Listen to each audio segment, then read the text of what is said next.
Chapter 458. Of course, but it doesn't matter. The advanced firearms in the hands of the mercenaries are like a piece of fat meat.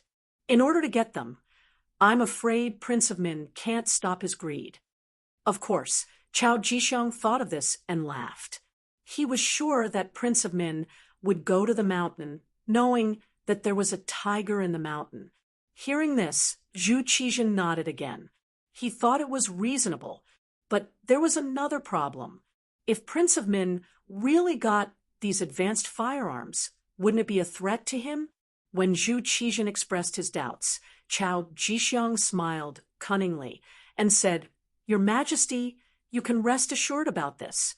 If Prince of Min really killed Duke Zhongwei, it would be useless even if he got those firearms, because the leader of the mercenaries would be there. No one would allow their benefactor to be killed and remain indifferent." Oh, ha ha ha. Hearing this, Zhu Qizhen finally laughed out loud. Chao Jixiang was right. Prince of Min was such a greedy person that he would not let Yang Qindong live under his nose. Seeing that Zhu Qizhen finally laughed heartily, Chao Jixiang knew that his plan had been approved.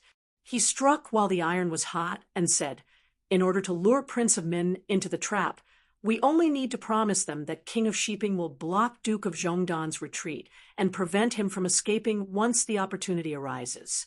In this way, not only will our plan succeed, but if the mercenaries want to take revenge in the future, they will only look for them. Your Majesty only needs to say that you don't know anything, and then you can get rid of this matter completely." Chao Jixiang had thought everything out for him. Zhu Qizhen had no reason to refuse. He immediately ordered Commander Menda to do this. He found a reliable person to contact Prince of Min and make preparations for the future. At the same time, he wrote a secret edict and asked someone to send it to King of Shiping of Yunnan. If Yang Qindong really defeated the Jiaoji army and returned, he would give him a fatal blow. At the same time, Prince of Min also took action. After Chen Tian returned to the camp, he told Prince of Min everything. After much consideration, Prince of Min agreed. In his eyes, both the mercenaries and the Jiaoji army were thorns in his flesh. If they could fight, it would be a good thing, no matter who won.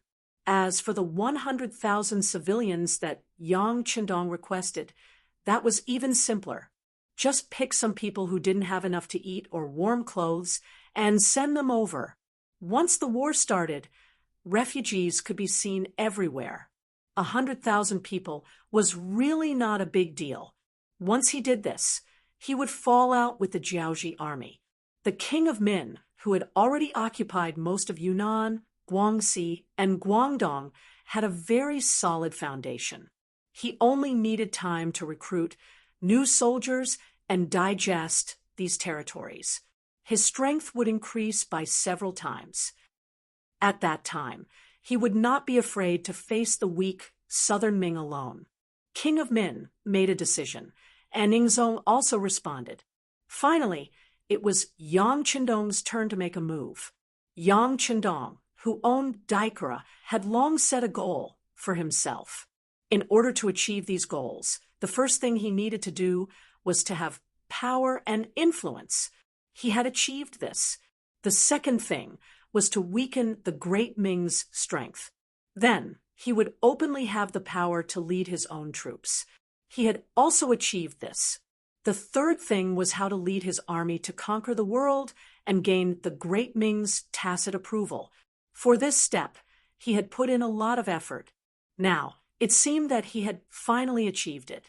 When he received Zhu Qizhen's imperial edict from Kuang-yi that allowed him to lead the troops the next day, 1,500 cold vanguard troops, 5,000 auxiliary troops, and 5,600 temporary auxiliary troops, a total of 12,000 men, set out from the south of Gaozhou Prefecture, brushing past Miao Jinlong's camp and heading towards Guangxi. 2 days before they left, Yang Qindong arranged for his 2 wives to leave with the last batch of soldiers from Laizhou Prefectural City. This time, they were going to fight Jiaoji. The terrain there was complicated, and there were dense forests everywhere. In some places, it would be difficult for carriages to travel, fighting on someone else's home ground. There was the possibility of falling into danger at any time. It was naturally very inconvenient to bring the women along. However, Yang Qindong had to carefully consider where to send them. Looking carefully, whether it was the Yang clan manor near the capital or Jianing prefectural city, neither was a very safe place. As long as he didn't die, his family and loved ones should be safe. However, this was only under normal circumstances. Who knew if there would be people who would take the risk? After thinking about it, there was only one place that was safest: Zairiokyu Island's Crimson City. Moreover, Sumaner had already arranged for them to go there.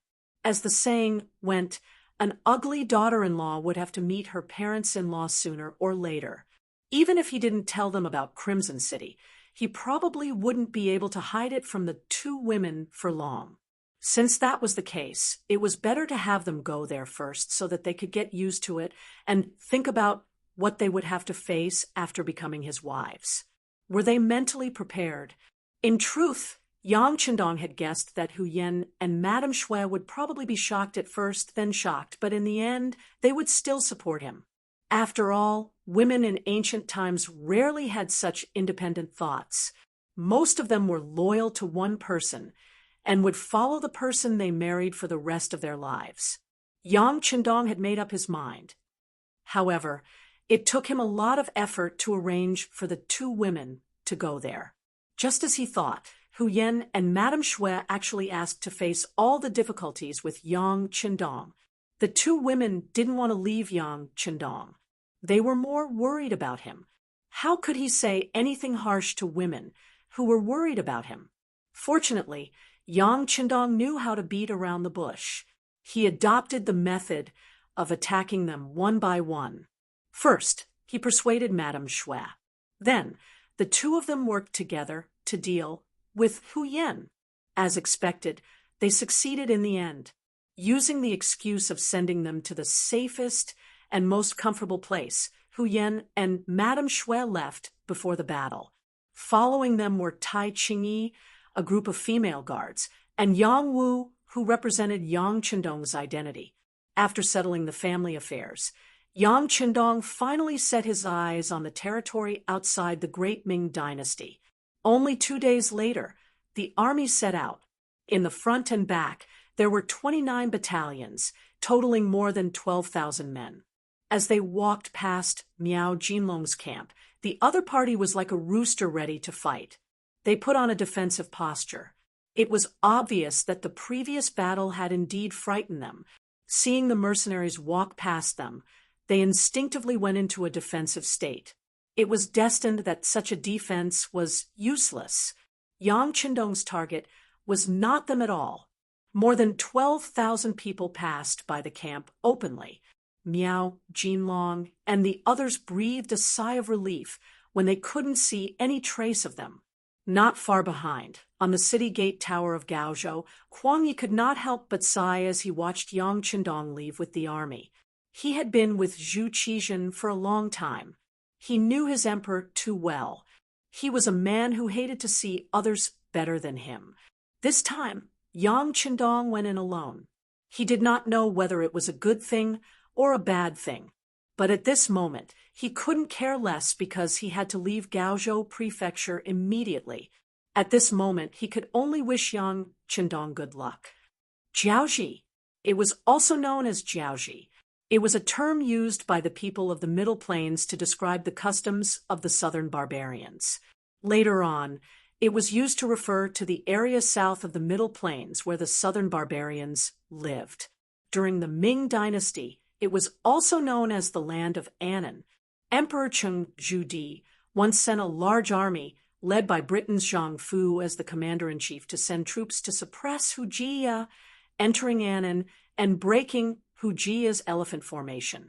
Hu Jia, father and son, were captured and escorted to the Ming dynasty's capital Jinling, present-day Nanjing, Jiangsu, along with numerous Hu dynasty's civil and military officials and generals.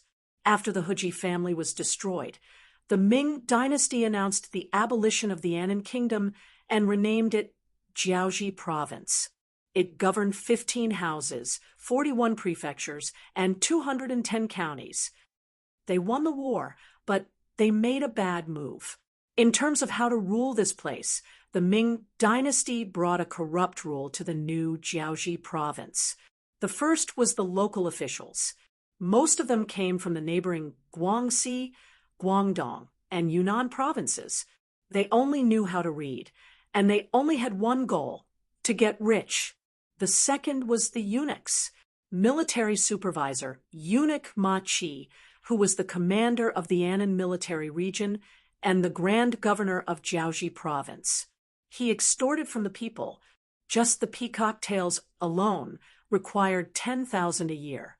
If the number was not enough, he would capture the Jiaoji people and torture them. Wherever there was oppression, there would be resistance. In the end, a person called Li Li appeared. He worked together with the Jiaoji people to fight against the Ming dynasty army and obtained victory. The Ming dynasty was forced to make peace with Li Li, and the army backed out of Jiaoji. 1431. First month, 5th day, Li Li accepted the title of Ming dynasty. However, this action dealt a huge blow to the authority of the central government toward the southwest chieftains. After which, Shi Duo's actions proved that the negative effects of Xuanda abandoning Jiaoji were long-term and fatal. This matter dealt a heavy blow to the Ming dynasty's international reputation in the western region and shook their suzerain status. Losing Annan meant losing the western region. This was something that even Zhu Zhanji did not expect. From then on, Annan continued to disturb the borders, maybe because they were too poor, or maybe because they relied on their geographical advantage. Once they had a chance, they would disturb the borders and bite the Ming dynasty. Every time such a thing happened, the Ming dynasty would bear with it.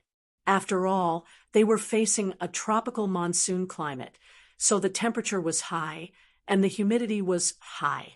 It was also a country with mountains and forests, so it was inconvenient to send out troops. If they did not have enough troops, they would not be of much use. As time went on, they did not care and only arranged guards in the Yunnan, Guangxi, and Guangdong provinces near their borders to defend. As they say, if you defend for a long time, you will definitely lose. Not to mention that the Ming dynasty itself had problems. First, the strong Ming dynasty was split into two. Next, the Min king rebelled. How would Annan not grab hold of such a chance? Under the invitation of the king of Min, he reluctantly sent the troops. The 50,000 troops did help the king of Min build a lot of momentum at the beginning. Chapter 459. South Ming was already weak, and Zhu Qizhen's main focus was on Baiming. Along with the chaos of the Huang bandit army in Guangdong, the Min king worked with Jiaoji, and the Miao people suddenly attacked. Naturally, they obtained a huge victory, charging out of Yunnan and into Guangxi and Guangdong. The war was going smoothly, and Annan King Lili, who was blinded by greed, wanted more benefits. Under the instigation of his subordinates, he proposed a marriage alliance with the Min king. He wanted to marry the Min king's sister, Yongxing Infanta, and said that they would be friends for generations to come. When Lili was given the title of Annan king, he also made a vow that they would be friends for generations to come. However, not long after, he changed his mind. Naturally, the words of such a person could not be trusted. Furthermore, Lili was already over 60 years old, and Yongxing Infanta was not even 20. This was pushing his sister into a fire pit. So how could the Min king agree? However, considering that they were still an alliance army, if they did not handle this well and became enemies, it would only benefit the Yingzong emperor. It was at this moment that his subordinates came up with an idea, which resulted in the matter of Yang Qindong sending troops to attack the Jiaoji army. Especially after Yang Qindong proposed a declaration of war, He thought that he could not let Annan grow too big, and he could not marry off because of this matter. This would affect the morale of the army, and he would attract the dissatisfaction of his brothers. In the end, the Min king sent out a declaration of war, saying that the Annan king Lily was not good. This could be considered a falling out. The moment the declaration was sent out, the most shocked person was the Annan general Wan Gangwang, who was still waiting for news in Guangnan House.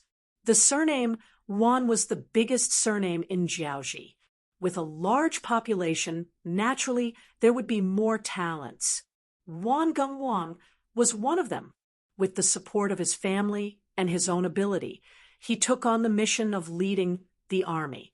He led 50,000 troops out of Jiaoji and into Great Ming territory. They were weak to begin with, and they did not have enough preparation. The moment the Jiaoji army appeared, they caught the South Ming army off guard. Not only did they occupy the city and steal a lot of gold, but they also captured 100,000 South Ming civilians.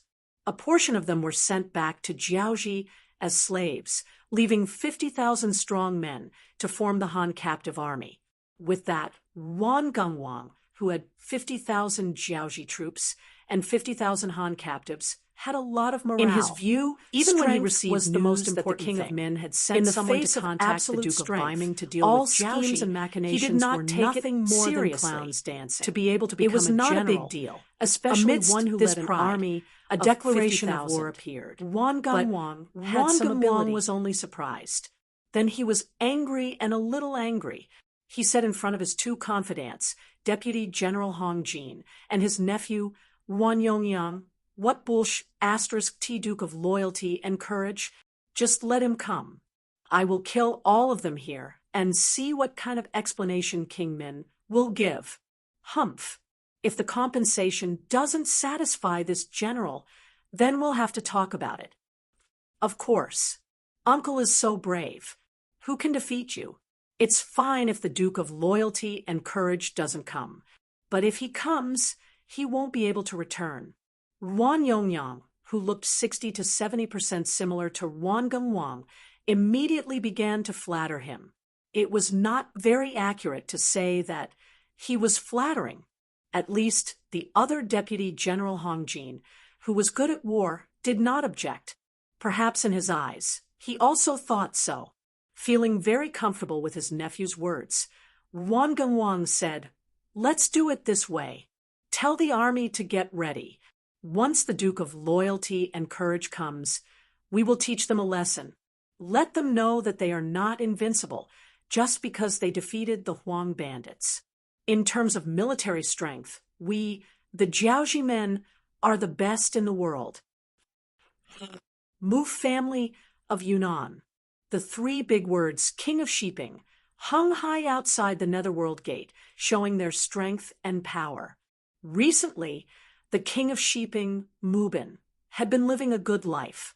During the chaos in the south, the Mu family, who had military power and had lived here for generations, obviously became popular in everyone's eyes. Whether it was Zhu Qizhen, the King of Min, Li Li, or even Zhu Qiyu, the acting Grand Master of Biming in the north, they all sent people to draw them to their side. This was not long after, Mu Bin was crowned as the first living king of Shiping in the Ming dynasty with a different surname. Mu Bin should have been satisfied with being crowned as a king of Shiping. This was definitely something that could be written in the history books and bring honor to his ancestors. In fact, Mu Bin did send out troops. In order to live up to the title of King of Shiping, he led 100,000 Mu family troops to fight against the King of Min. Unfortunately, he had to return in defeat because of the stupid teammates of the southern Ming dynasty. Then he could only watch the King of Min's forces go out of Yunnan and quickly occupy Guangxi and Guangdong. Now that things had come to this, Mu Bin did not have any better ideas outside of Yunnan. Because once he led the army out, what would happen if Yunnan fell into chaos? Who would be responsible for the military supplies along the way? Under all kinds of worries, Mu Bin did not make a move. Fortunately, his existence could restrain the army of the king of Min's lineage. People like the king of Guangdong, Zhu Huili, and the Miao chief of Dumeng village, Yang Wenba, were restrained by him in Yunnan and Guangxi and did not dare to act rashly. It was precisely because of this that Zhu Qizhen did not openly cause trouble for Mu Bin. Although it was certain that he was not satisfied, he was too far away from the emperor. There was nothing he could do. He could not reprimand the other party and cause the Mu family to seek refuge with King Min. If that happened, the South Ming dynasty would be in real danger. In such a big environment, Mu Bin lived very comfortably. Zhu Huichen, and Yang Wenba, who knew the strength of the Mu family, did not want to fight with him. On the contrary, they would send people to send some gold and silver from time to time to maintain their relationship. Mu Bin did not want to accept it at first, but under Wang Ji's reminder, he finally accepted it all. Wang Ji was a very interesting person. He was originally the assistant minister of the Ministry of War of the Southern Ming dynasty and had some ability. When Kuang Yi was old and retired, he would naturally be able to smoothly fill the position. However, he was impatient and did not choose to stay put. Instead, he decided to take the initiative to make more contributions and become the minister of the Ministry of War as soon as possible. Therefore, he suggested Feng Mubin to be a king with a different surname and solve the matter of Yunnan as soon as possible. The idea was good, but the reality was cruel. In the end, the plan failed. Zhu Qizhen vented his anger on Wang Ji and asked him to be removed from his post and sent back to the capital of the Southern Ming dynasty. Knowing that there would be no good result if he went back, Wang Ji began to beg Wang Mubin of Shiping, saying that he was willing to take the blame and work for him. He also promised that once the war was over with his connections, he would be able to contact more important officials to speak for the king of Shiping when he returned to the capital with the gold and silver. Considering that his title as a king with a different surname came a little suddenly, and Zhu Qizhen did not give it so willingly, who knew if he would come after him in the future? If there was someone in the capital who could speak for him and move around, it would be a good thing. In addition, the original suggestion of him being a king with a different surname came from Wang Ji himself, so Mu Bin agreed to this request. Using the excuse that Wang Ji was not well, he temporarily stayed in the Mu family. For the sake of future plans, he accepted the gold and silver sent by Prince of Min. After accepting the gold and silver, Mu Bin and Wang Ji's relationship seemed to be closer.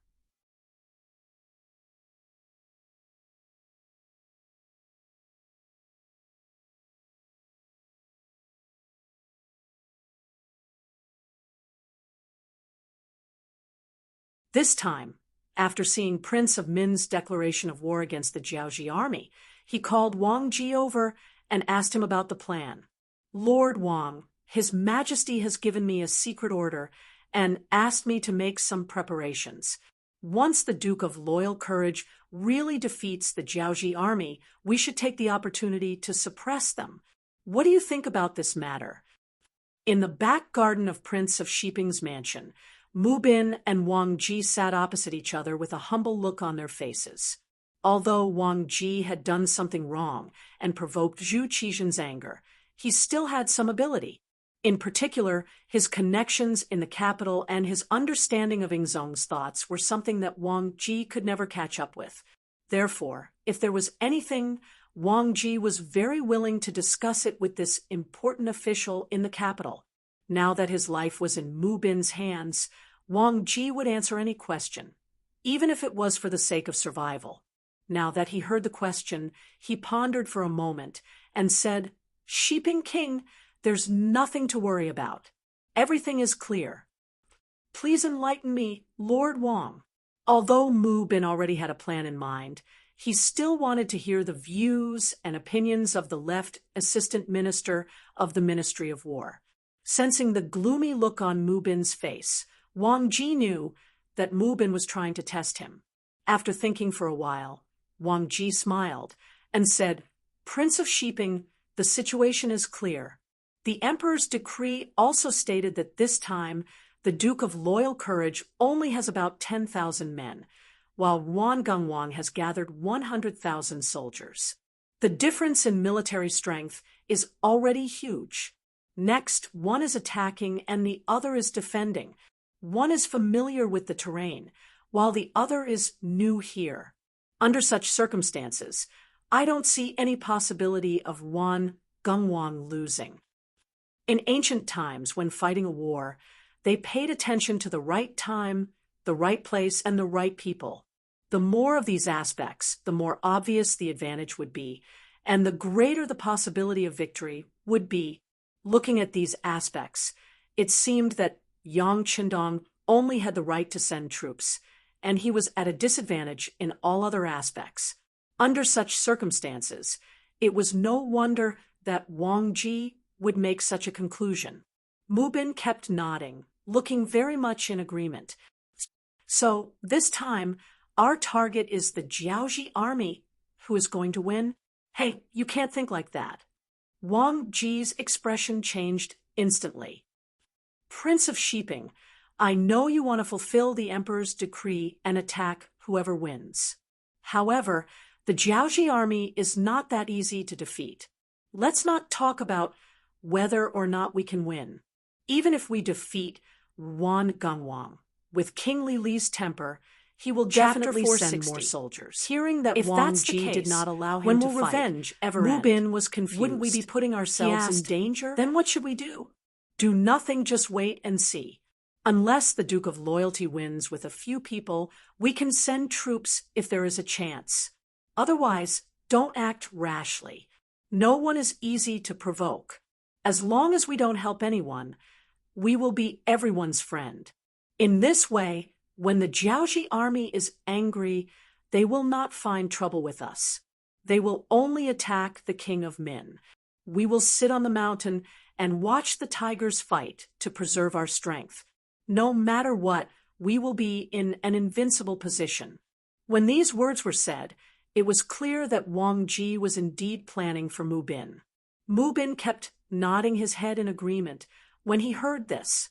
Speaking of which, his Mu family had been loyal for generations. This could be seen from history. However, the current situation was completely different from history because of the appearance of Yang Qindong. There were two emperors of the great Ming dynasty. Both of them said that they were the legitimate ones. For a moment, Mu Bin did not know who to listen to. Under such circumstances, who should he be loyal to? Since he didn't even know what was going on, he might as well bide his time and observe the situation before making a move. Wang Ji saw that Mu Bin had stopped thinking about fighting and could not help but breathe a sigh of relief. He was now relying on Mu Bin. Of course, he hoped that Mu Bin was as strong as possible. This meant that he would be safer. However, he did not know that this time he was completely wrong. Everything was because he underestimated the Duke of Loyalty, Yang Qindong. Perhaps Wang Ji's thinking was right. Among all the forces, Yang Qindong had less soldiers and no territory. He should be the easiest to bully. However, he forgot that if Yang Qindong was easy to bully, how could he save Zhu Qizhen from the battlefield? How was it possible for them to defeat the elite cavalry of Watts? How could he destroy the Huang bandit army that was getting more and more powerful in less than 2 months? How could he make Baiming substitute Grandmaster Zhu Qiyu and Southern Ming hero Zhu Qizhen afraid? How could someone who could do such a thing be a soft persimmon that would be easily manipulated by others? If one underestimated the enemy in the business world, it was very likely that one would be penniless. However, if one underestimated the enemy on the battlefield, it could cost one's life. Just like Yang Qindong's troops, after they left Gaozhou Prefecture, they passed Lianzhou Prefecture and Siming Prefecture. When everybody thought that he would detour around Zhen and Prefecture in the northwest and have a decisive battle with Wan Gengwang's subordinates in Guangnan Prefecture. The mercenary army suddenly disappeared from everybody's sight. The mighty army of more than 10,000 This news people quickly disappeared spread to the south like Ming evaporated army, Min water army, vapor. Miao army, Mu family army, and Jiaoji army. Disappeared? How is this possible? Compared to the other military camps, Wan Gengwang of Jiaoji military camp in Guangnan Prefecture was the most anxious one. In the past few days, he had already made preparations to fight the mercenaries outside the city. He even gave the order to not defend the city and go out to attack. Although abandoning the city and not defending it was equivalent to losing his advantage, he was still confident when he thought that his military strength was 7 to 8 times that of Yang Qindong's. However, he did not expect that after everything had been prepared, news suddenly came from the front. Yang Qindong and the mercenaries he had brought with him had disappeared. This made him feel that something was wrong. He hurriedly strode to the sand table and stared at the vicinity of Ming Mansion. The news had been cut off here. Naturally, his gaze would also fall on this place. Standing aside with tiger-like eyes, it was Deputy General Hong Jin. Different from Deputy General Wan Yongyang, he was the nephew of General Wan Gengwang and had a natural advantage.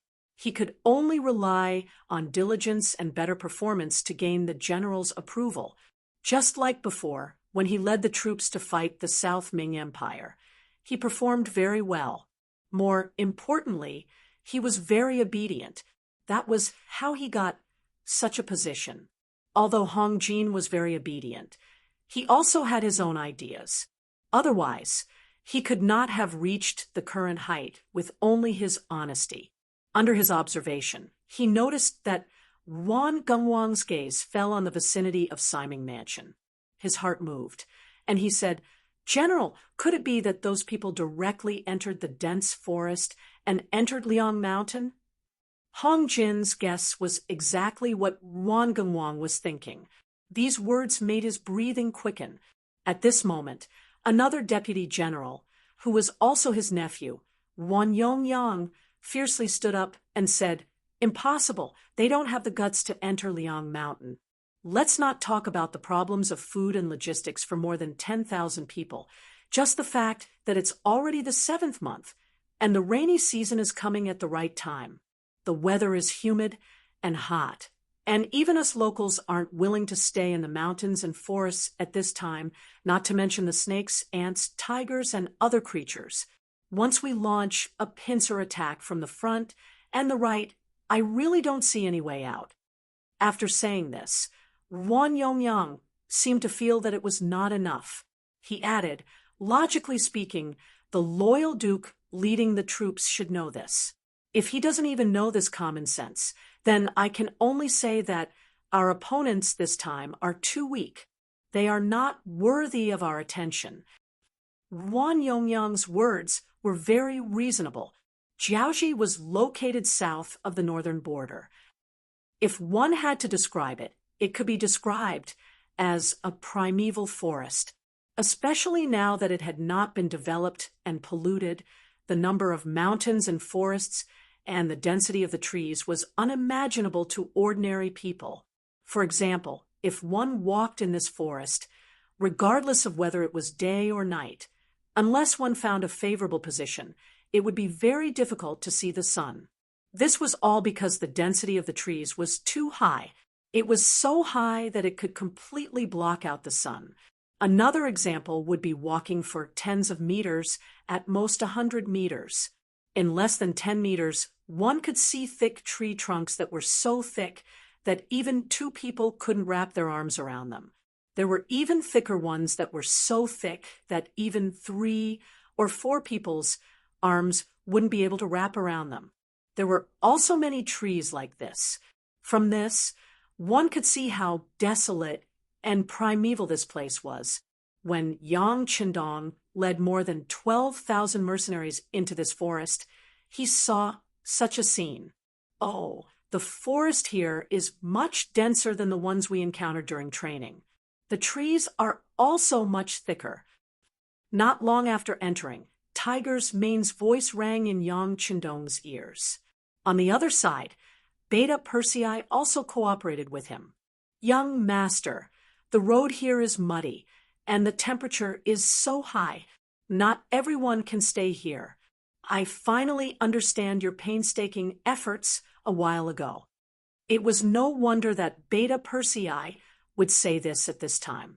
A while ago, Yang Qindong had not seen outsiders for a long time on the grounds that he was poisoned by an assassin. In fact, he had been secretly training the army. The main subject of the training was how to survive in the forest and how to best exert one's strength. At that time, many mid-level officers, low-level officers, and even some higher-level officers did not understand this kind of training. Especially during training, Yang Qindong deliberately chose some rainy weather and when the temperature was high to increase the intensity of the training. For this reason, many soldiers were injured. There were even some auxiliary soldiers who could not persevere at all and were directly injured and retired from active service. Chapter 461.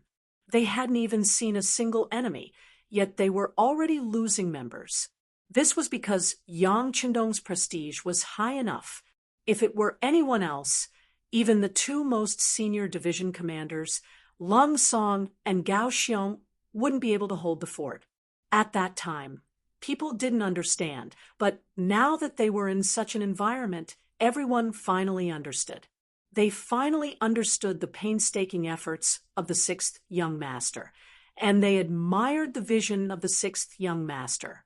Just like now, they were clearly in a very unfamiliar environment, and it was raining outside, and the weather was very humid. If it was the Southern Ming army, not many people would be able to endure it, and losing people would be inevitable. However, in front of the Yang family army, it was nothing at all. Everyone just felt that they had returned to their previous training, and some of them were even more ambitious. They didn't treat this place as a battlefield at all, but as an ordinary training. It was because of this foundation that Yang Qindong dared to risk universal condemnation and suddenly enter the Langshan area, making everyone who wanted to watch a show miss it. The Security Bureau was indeed a department with a lot of money. For example, the news that Ing Zong and Min Wang wanted to take advantage of the situation when the mercenaries and the Jiaoji army were both injured was already sent to Yang Qindong when he was on the road. In front of him was an opponent who was 7 to 8 times stronger than him, and there were 2 enemies who were waiting to ambush him. Anyone who encountered such a situation would be confused and feel helpless. In Yang Qindong's case, he just casually changed the route of the army. Or it could be said that he had only entered Liangshan according to the original plan. He had completely disrupted the military plans in the Yunnan region, causing the enemy to be at a loss of what to do. That's right, entering the Langshan area was one of the military steps that Yang Qindong had planned for a long time. In the territory of the Han people, especially under the watchful eyes of several parties, Yang Qindong felt like he was bare-chested for others to see. It was very uncomfortable, and he couldn't use his full strength to display his means. After all, his forces were the weakest at the moment. If his performance was too stunning, it would inevitably give all his enemies a sense of invincibility. Once they had such a feeling, who knew if they would join forces to attack him? If that was the case, wouldn't it be too dangerous? After all, he only had an army of about 10,000 people. As for how to conceal themselves, or rather, how to attract the attention of others, that was the most important problem. This was the reason why they decided to enter Langshan.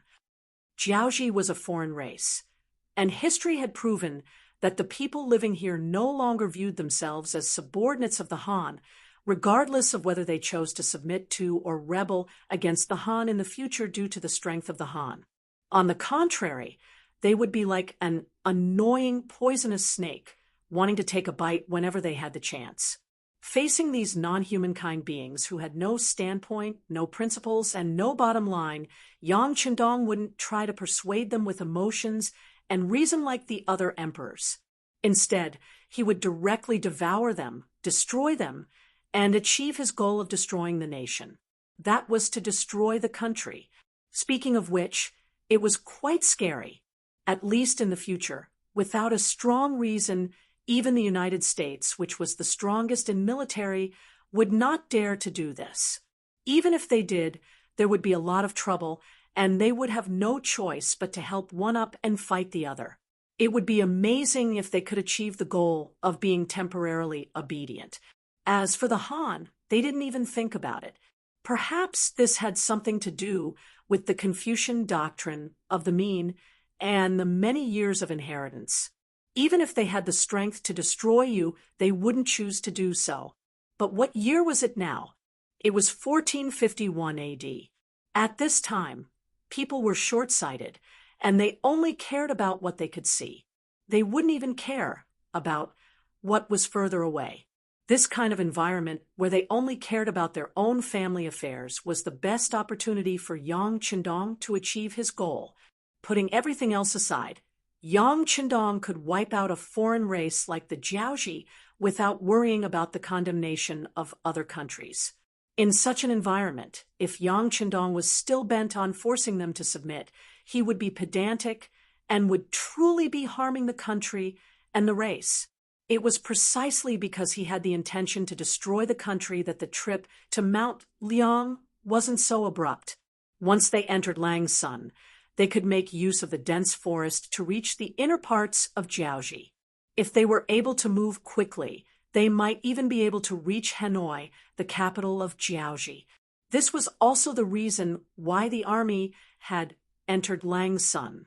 He could hide himself, make others' plans to target him completely fail, and even achieve his ultimate military goal.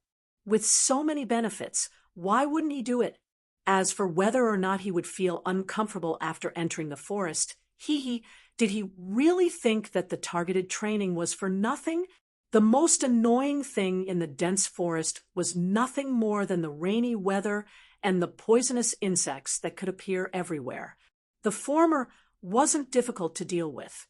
As mentioned earlier, the trees here were lush, and with so many leaves, the rain wouldn't easily fall on the warriors. At most, the path under their feet would be a little muddy. However, the latter was even less of a problem. Everyone had a pair of combat boots, and that solved all their problems. Not only did the path not seem so difficult to walk on, but with the combat boots, even snakes and insects wouldn't be able to do anything to them. For example, when marching in the wild, especially in a dense forest like this, one must pay attention to the cleanliness of the camp, and all trash must be buried in a timely manner. That was because as long as there was a bit of grease, there was a possibility of attracting ants, and ants would attract lizards, and lizards would attract snakes. When moving around in areas where snakes roamed, one must pay attention to reduce the possibility of being bitten by snakes. Generally, 70% of the bites would be on the feet. If one wore trousers, forest boots, and combat boots, even if one was bitten, one wouldn't be poisoned.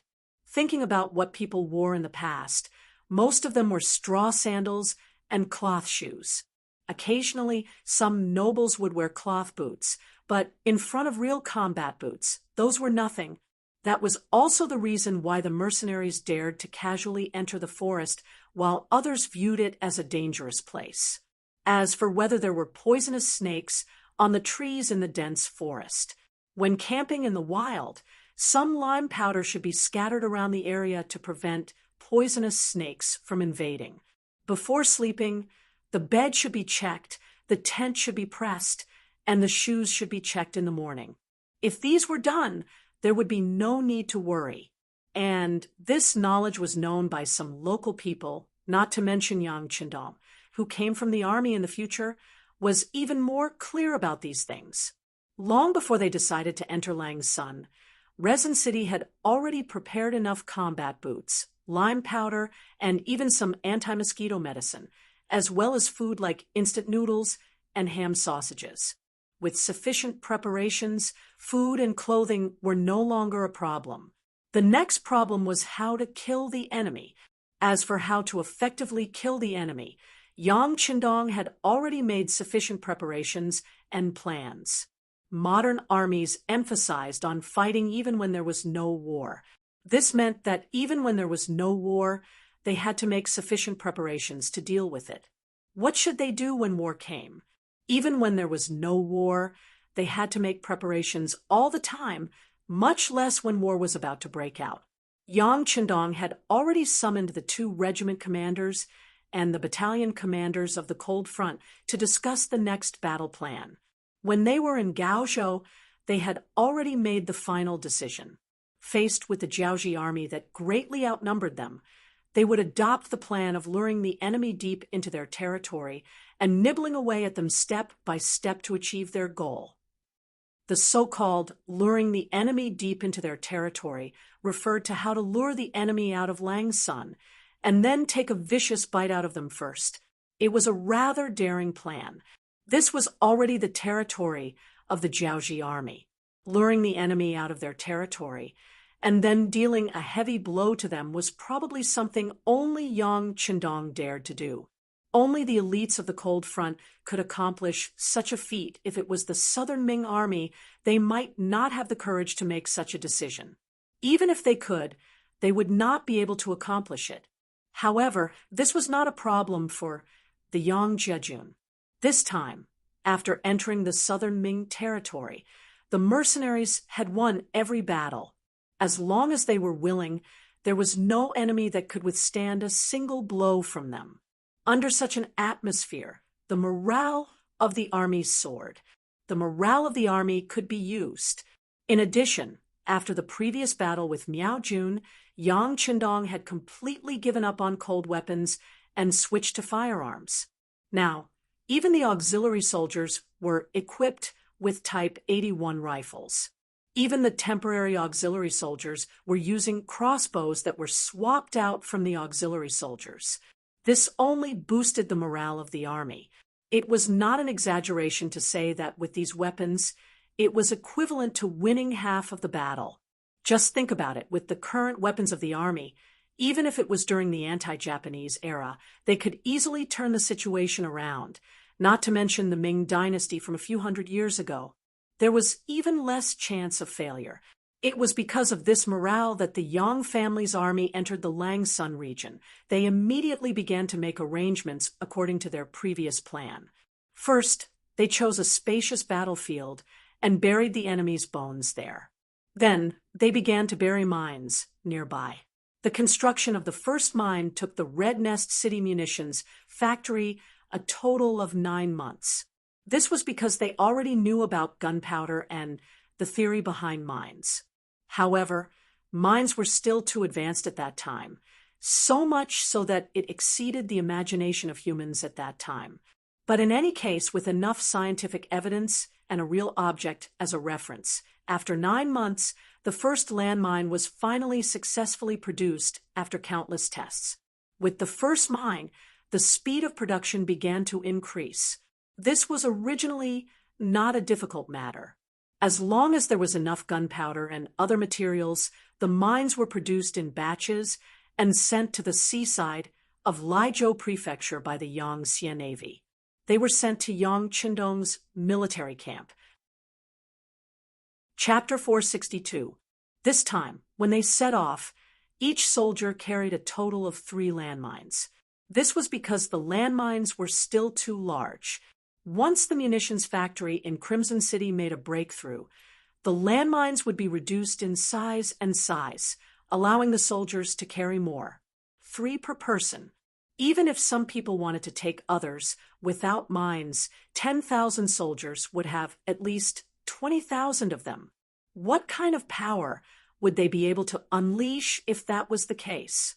When they found a suitable ambush spot, Yang Qindong waved his hand and placed 10,000 landmines. Half of the total amount was enough to intimidate the Jiaoji army and give them a good start. The landmines were still being set up when the scouts from Lungfeng reported that they had discovered the Jiaoji army scouts and asked if they should eliminate them on the spot. The scouts were all elites and any one of them was more than enough to take on the previous squad leader of Cold Front. In addition, they were already equipped with silencers, night vision goggles, and other devices. They could really eliminate opponents from hundreds of meters away without leaving a trace. It was no wonder they were so arrogant when they came to ask for instructions. Ignore them. Let the army find a place to set up camp and start cooking, Yang Qindong said nonchalantly. Not only did he have no intention of hiding, he even ordered his men to start a fire. This was an intentional exposure. Why did Yang Qindong suddenly enter the Langsun area? It was to give them time to plant the landmines. Since the work had already started, it would be completed soon. The next mission was to lure the enemy over.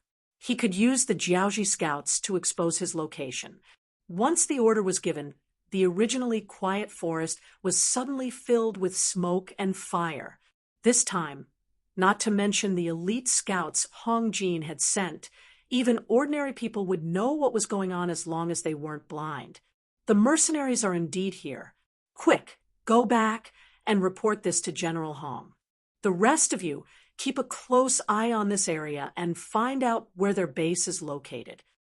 The scout general excitedly ordered his subordinates when he saw that there was a result of his investigation. Someone went back to report. The other scouts started to approach the central area carefully. They thought they were being very careful, but they didn't know that their every action, including eating, drinking, and defecating, were all seen by the scouts from Lungfeng. These scouts were either hiding in the dense trees or digging bunkers on the ground that were big enough for them to hide. Then they used binoculars and night vision goggles to observe the enemy's every move. They would then use hand signals to report to the nearby scouts. Yang Qindong had already given the order that once the scouts were discovered, they could fire back to protect themselves. As for whether or not this would alert the enemy, he was not worried at all. From Yang Qindong's point of view, if the enemy appeared in this area, it would be abnormal if they didn't react at all. That would attract the enemy's suspicion. However, it was precisely because of this order that the scouts of the Cold Vanguard began to have some ideas, especially when they realized that the Cochin scouts could not detect their presence. Some of the warriors who were itching for a fight decided to reveal their whereabouts. Then 1 against 3, 1 against 4, or even 1 against 5, and retreated unscathed from time to time. In less than a day, they had killed close to 100 Jiaoji scouts, causing the enemy to lose half of their men. This not only frightened the scout general of the Jiaoji army, it also scared the platoon leader of the Lungfeng platoon. The 6th young master's intention was to lure these scouts to the side of the ambush. If they killed all of them, who would lure them into the ambush? For this reason, the platoon leader gave a military order. Unless they were discovered and their lives were in danger, no soldiers were allowed to expose themselves. Once they were discovered, they would be disqualified from Lungfeng according to the military rules. Once the war ended, they would be sent back to develop Qiqian City. Although developing Crimson City was also glorious, and the benefits were also very generous, how could it be more satisfying than fighting on the battlefield with real swords and spears? After the order was given, the scouts finally became obedient. Only then did the Jiaoji scouts continue to move deeper into the mercenary camp. Just when they thought that the enemy's morale was weak and couldn't pose a threat to them, they didn't know that they were only able to enter because the enemy went easy on them. There was nothing to write about the battle between the scouts and the Jiaoji scouts. At most, they only lost 100 men, which was nothing in the eyes of the mercenaries. Even the auxiliary soldiers and temporary auxiliary soldiers had killed far more enemies. Killing 100 men wasn't something to brag about.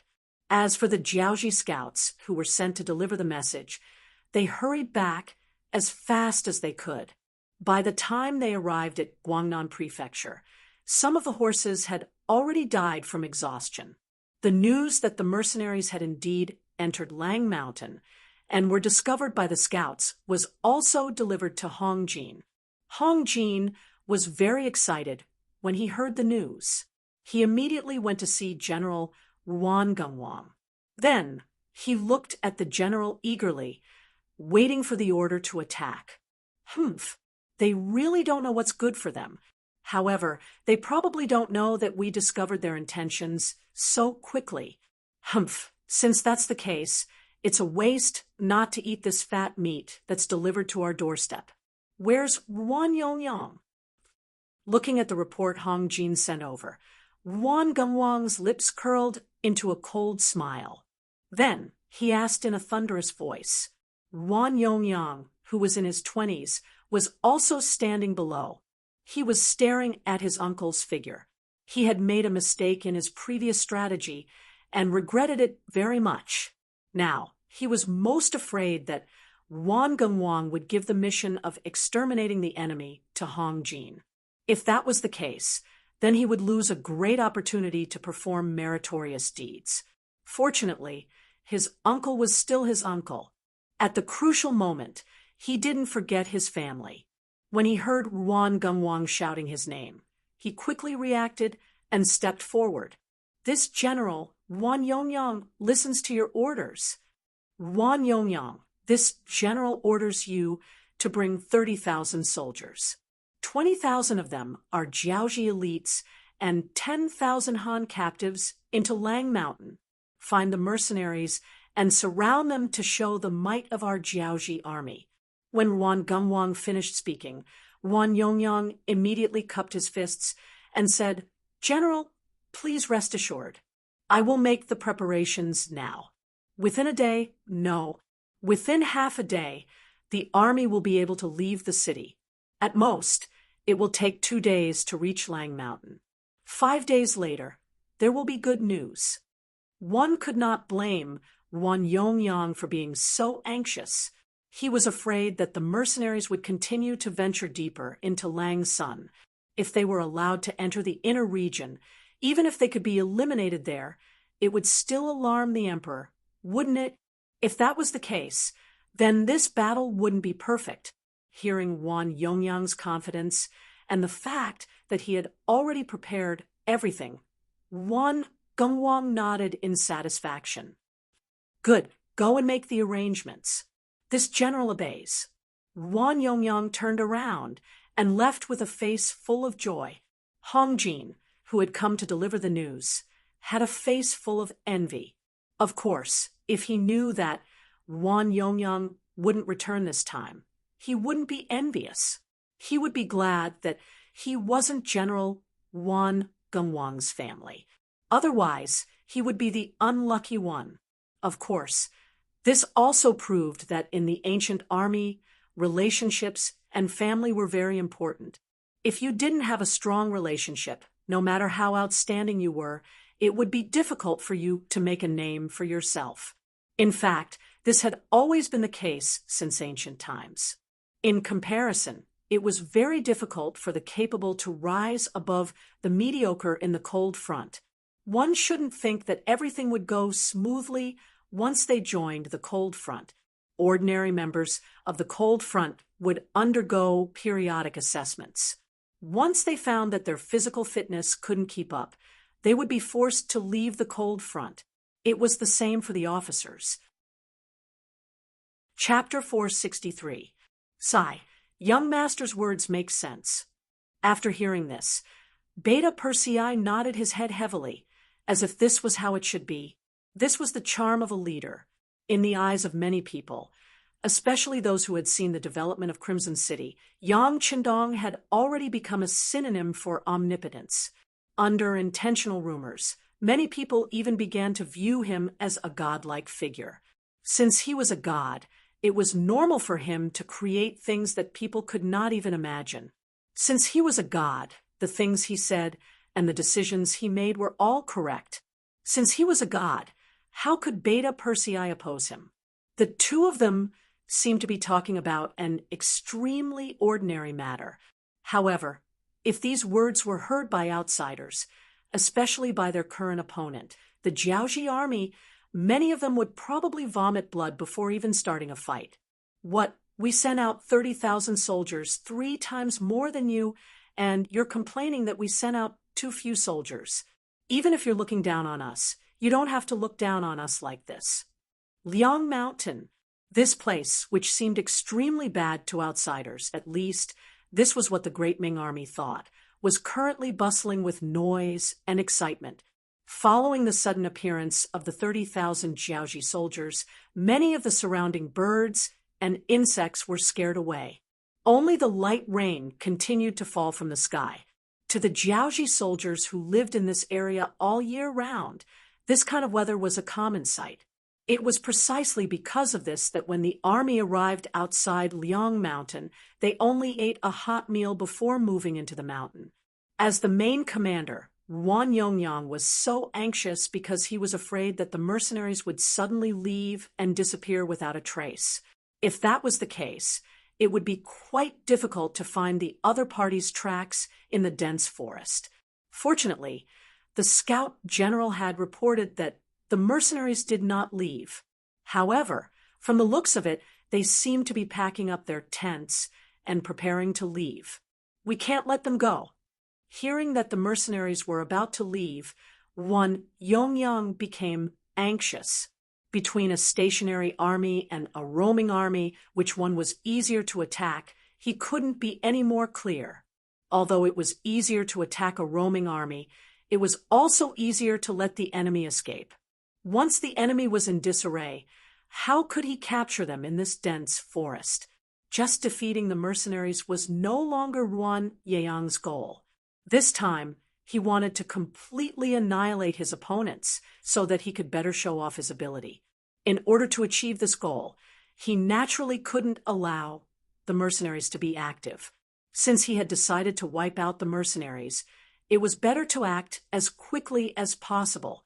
Just like that, the 30,000 Jiaoji soldiers who had just eaten a hot meal sped towards the depths of Langshan district. They wanted to surround the mercenaries before they could react and catch them off guard. Wan Yongyang's military order was passed down. All he did was say a few words, but the Jiaoji soldiers were the ones suffering. After leaving Guangnan Prefecture, they almost didn't stop for a rest. Instead, they had been traveling at full speed. They originally thought that they would have time to rest after reaching the outskirts of Langshan district, who knew that another military order would be passed down, forcing the army to continue on their journey. With such speed, the 10,000 Jiaoji soldiers could barely keep up. After all, the Jiaoji soldiers who were allowed to leave the country to fight were all specially selected to display the might of the Jiaoji army. However, the 10,000 Han captives were clearly inferior. Relying on the fact that the Ming dynasty was still in its heyday, these people's foundations were not bad. They were not so skinny that they looked like they were just skin and bones. However, it was impossible to say that their bodies were strong. Most of them were people with sallow faces and muscles. Especially after becoming Han captives, one could tell how much they were looked down upon just by hearing their name. Otherwise, why would they be called captives? The people who surrendered had no dignity. They always ate the worst, wore the worst, used the worst, and lived the worst. Take the straw sandals on their feet, for example. They had been wearing them for who knows how long. The slightly better ones, or the ones that their wives made for them, had long been snatched away by the Jiaoji soldiers.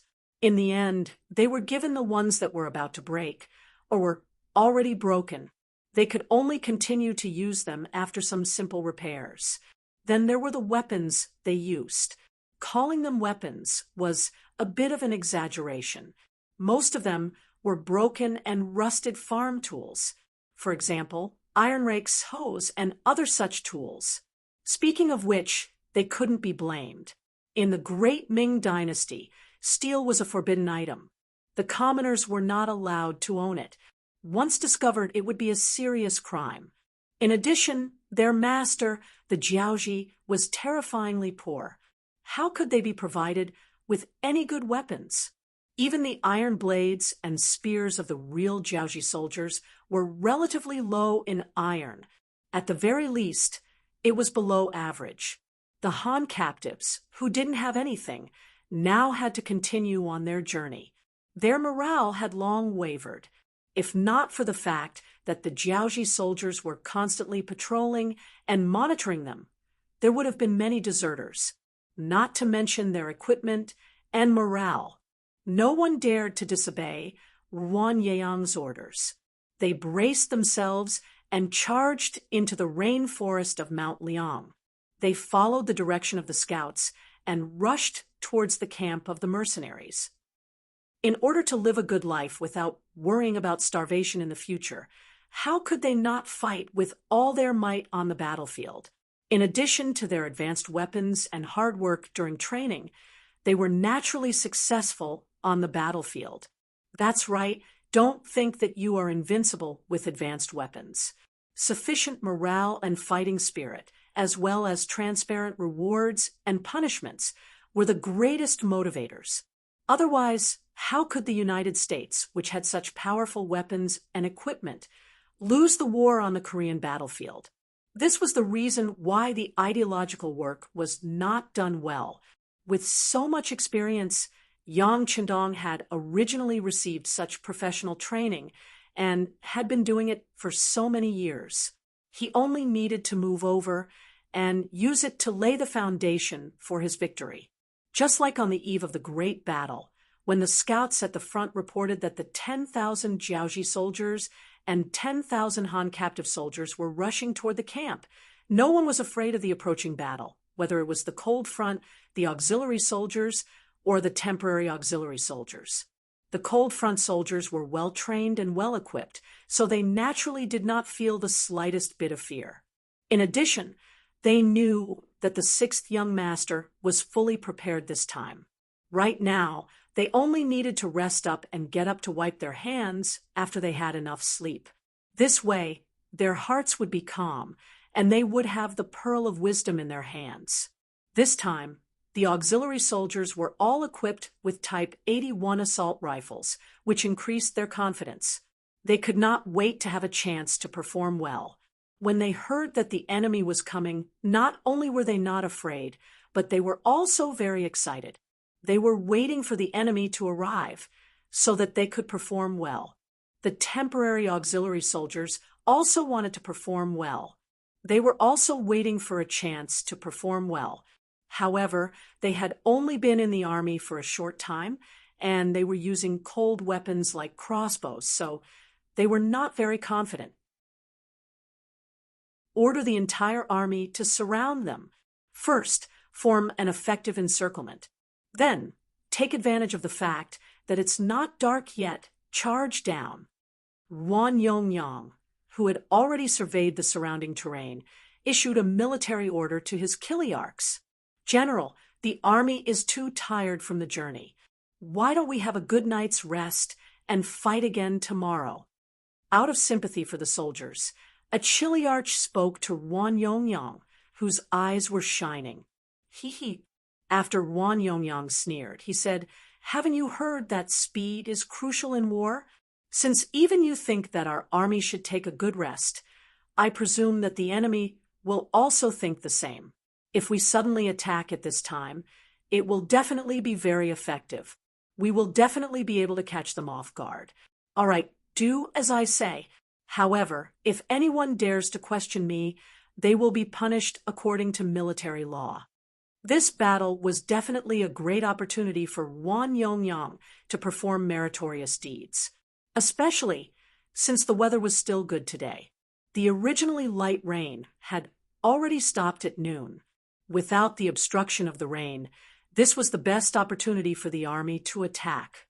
If they could take down the mercenary army in one go, it would be a great achievement.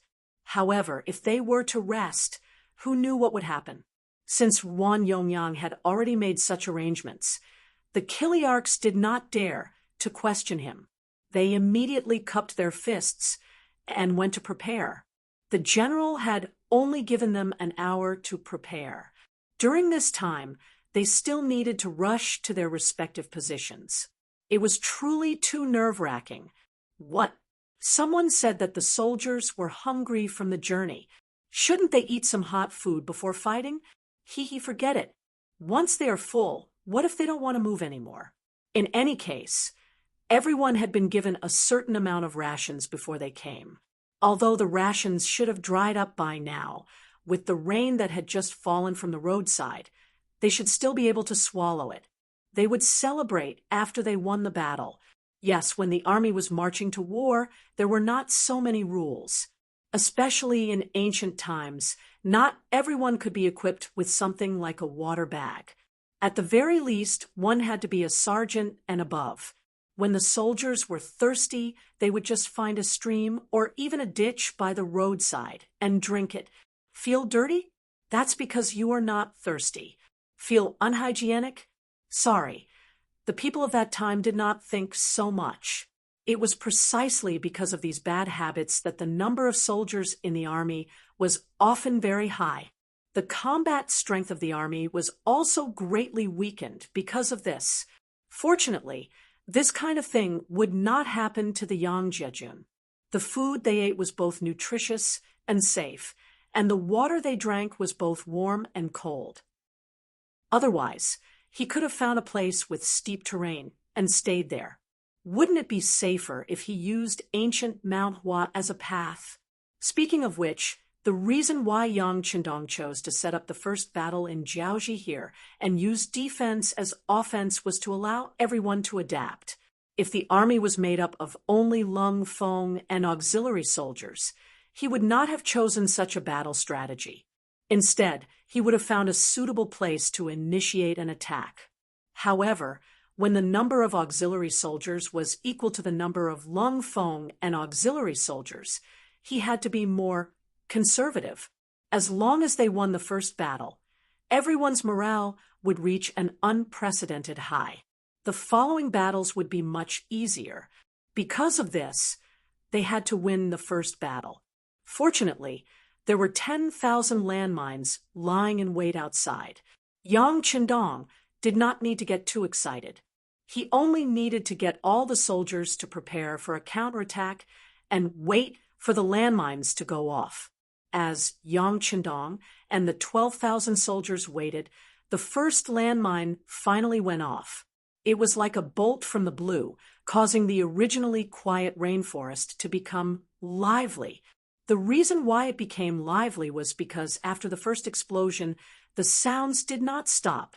They appeared one after another, to the extent that it did not take long for the entire earth to begin to tremble. There were 10,000 landmines. Even if each landmine only sent 2 people to the sky, none of the Jiaoji soldiers would be left alive. Just imagine how majestic it would be. Boom, boom, boom, boom. The loud explosions continued. When Wan Yeyang, who was waiting for news, heard it, his face turned even uglier. The Jiaoji army was not completely useless. At the very least, they had heard about the strength of the mercenaries. Therefore, they knew about the incident where 20,000 Miao soldiers were ambushed and blown up in Gaozhou. Therefore, when they launched the attack this time, Wan Yang had made some preparations. For example, the formation of the army was to spread out. For example, he wanted the Han captives to charge at the front. Chapter 465. This was to prevent his side from suffering too heavy of a loss before the battle even began. However, even though he was somewhat prepared, his expression was still very dark when he heard the incessant rumbling. His expression had completely darkened, and even the Chiliarch who was about to ask if he should withdraw the army didn't dare to raise any objections. Even Wan Yongyang, who was 5 kilometers away, was frightened by the might of the landmines, much less the Jiaoji army at the front lines.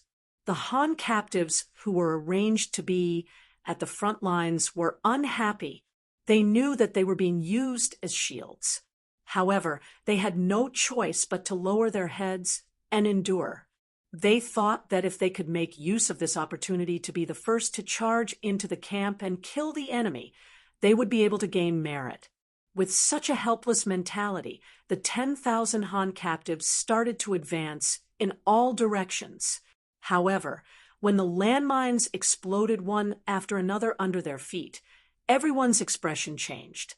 They had never seen such a thing before, and had never seen such a large commotion. Many of them instinctively fell to the ground, and even threw away the hose in their hands that could not be considered weapons. Bastards, get up and continue to charge. The Jiaoji soldiers at the back were also frightened by such a commotion. Fortunately, these godly objects that could cause people to fly were only dangerous when they were close to them. They could only be triggered when they stepped on them. After a while, they calmed down. Then, they began to force the Han captives who were afraid of death to charge forward. They were kicked up from the ground one by one. If anyone was unwilling, the Jiaoji soldiers would immediately swing their blades and send their heads flying into the air. Seeing blood, the other Han captives did not dare to resist. They could only grit their teeth and continue forward. They prayed that their luck would not be so bad that they would not step on those godly objects that could take their lives. However, such praying was destined to be useless. For an entire 2 kilometers, there were landmines that could cause people to fly everywhere.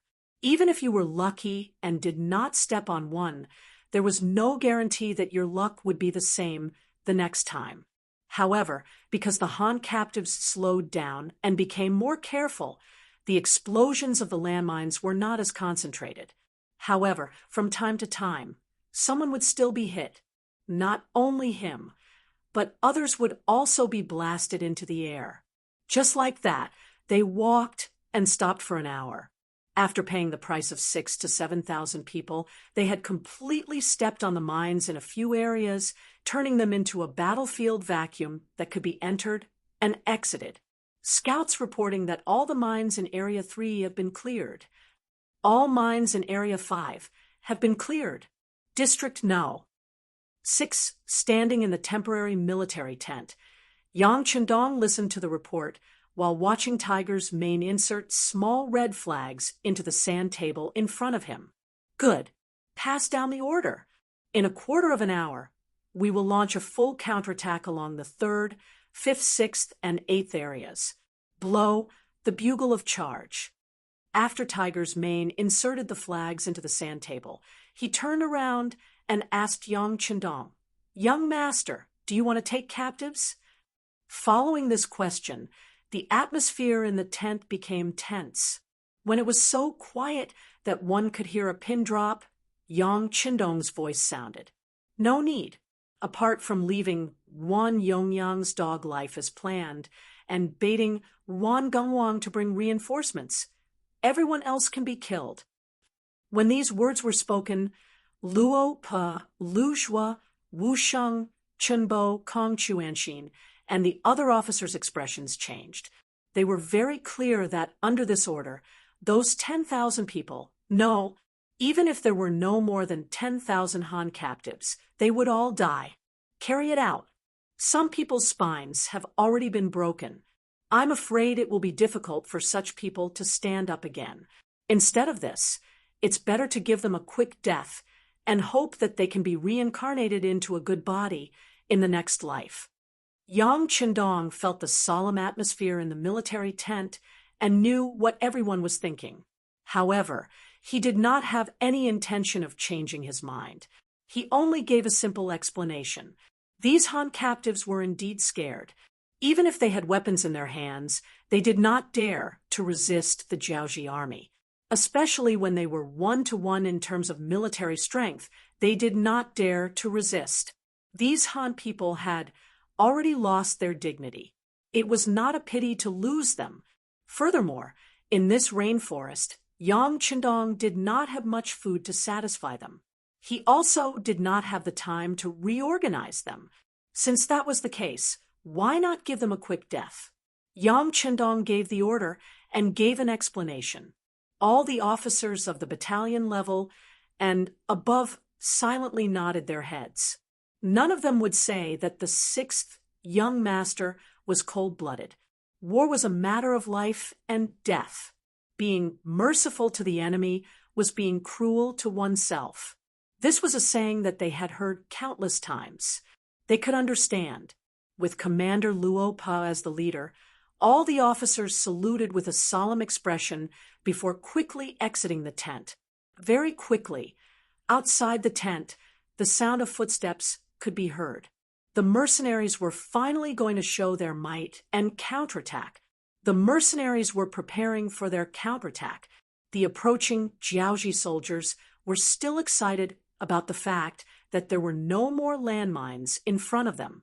In their eyes, the mercenaries only had a few tricks up their sleeves. Just like when Miao Jun ambushed the mercenaries, wasn't he also heavily injured by the bombs before clashing with his cold weapons? Although the landmines had injured close to 7,000 of their men, and even if General Wan Yongyang still had 1,000 men protecting him, in terms of military strength, they were about the same as the mercenaries. There wasn't much of a difference, and they still had the qualifications to fight. Of course, the main reason why these Jiaoji soldiers felt so good about themselves was that most of the landmines had killed the Han captives. The real Jiaoji soldiers did not suffer any heavy injuries. These elite soldiers from Jiaoji believed that it was time for them to display their strength. In the face of cold weapons, they were not afraid of anyone. It was because of this arrogance that the Jiaoji soldiers began to charge with the remaining Han captives. Seeing that the mercenaries' camp was less than 3 li away from them, and that there were no obstacles in front of the enemy camp, this was the best time to charge. Immediately, they began to run. As they ran, a series of rumbling sounds could be heard. Their momentum was quite shocking. In ancient times, when 2 armies fought, whichever side charged first would have the upper hand. For example, in terms of morale, might, etc. As the side that charged last, they would be at a disadvantage. Perhaps before you even charged, the enemy would have already charged over. Using the advantage of running, it was very easy to break through the enemy camp. Therefore, there was a saying that once the distance between the 2 sides was 2 miles, if the other side did not launch an attack, there would be no chance for the other side to charge. What awaited them was only the destruction of the camp, which would lead to failure.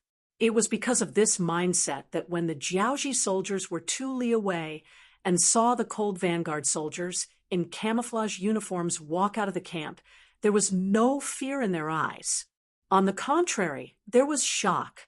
Shock because they were about to win, shock because their charge had already been formed, and the enemy had not made any preparations. Facing such a charge, the cold vanguard soldiers walked out of the camp when they were 2 li away. They either stood or squatted down with a wooden expression as they raised the 95 style in their hands. In the eyes of the real cold vanguard soldiers, they were invincible. Anyone who dared to provoke them and offend them had to die. As for the rules of the battlefield, it did not matter who charged first or who had more soldiers. It did not affect their mentality.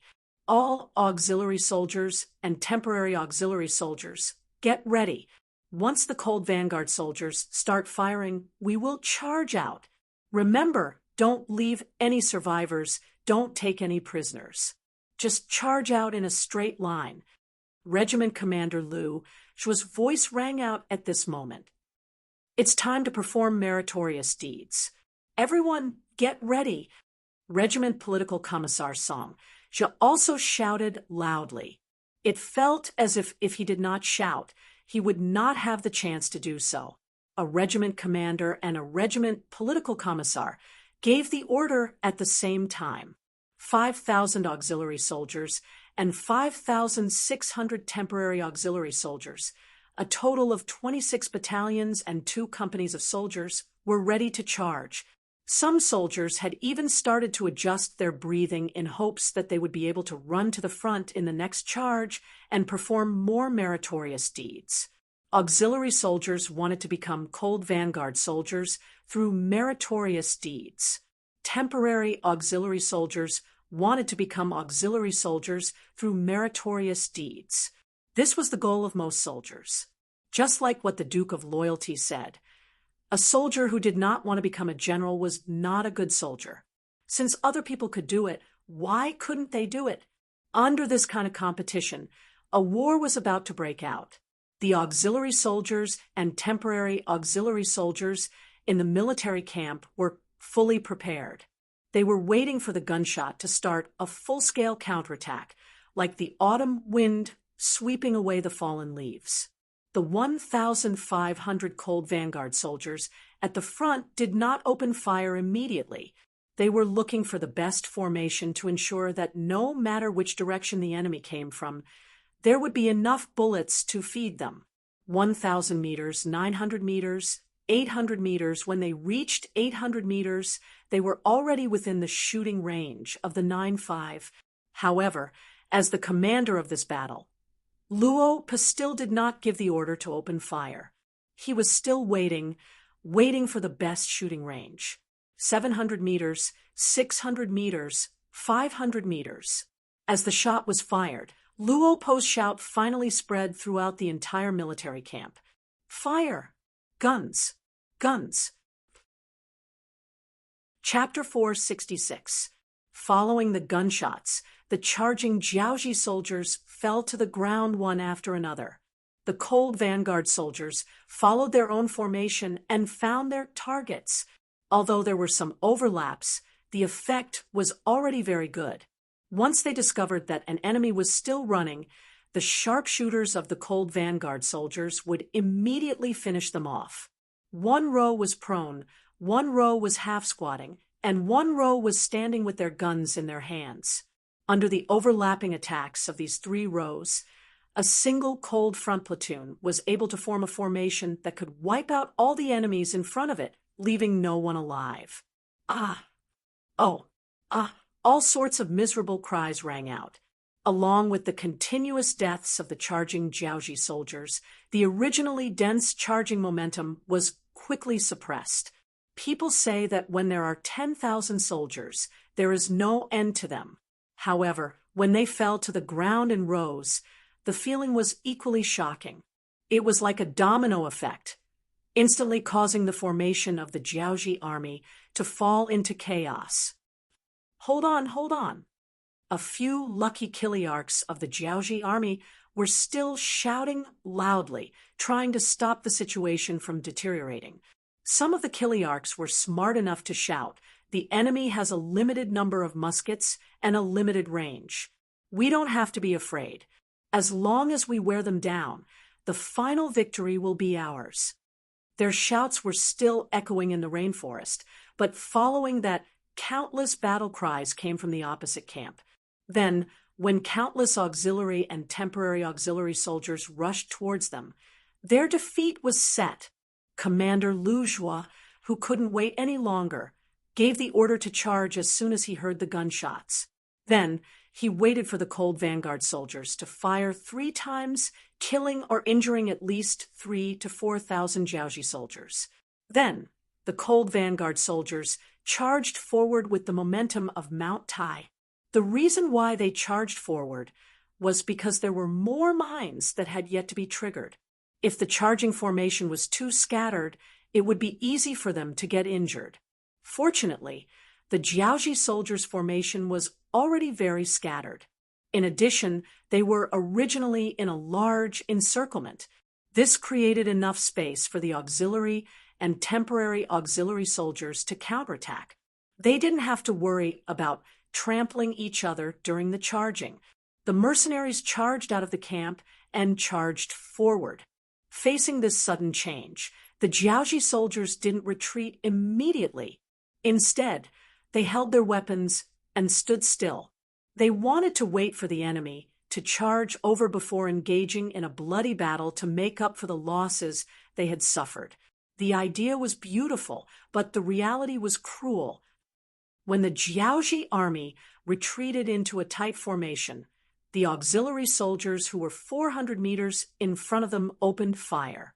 The Type 81 automatic rifle was changed to a continuous firing mode. Then, 222, Gunshots were heard continuously. The Jiaoji soldiers who were still waiting for their cold weapons to engage in close combat had never seen such a situation before. Just the first wave of gunshots had caused thousands of people to fall on the ground.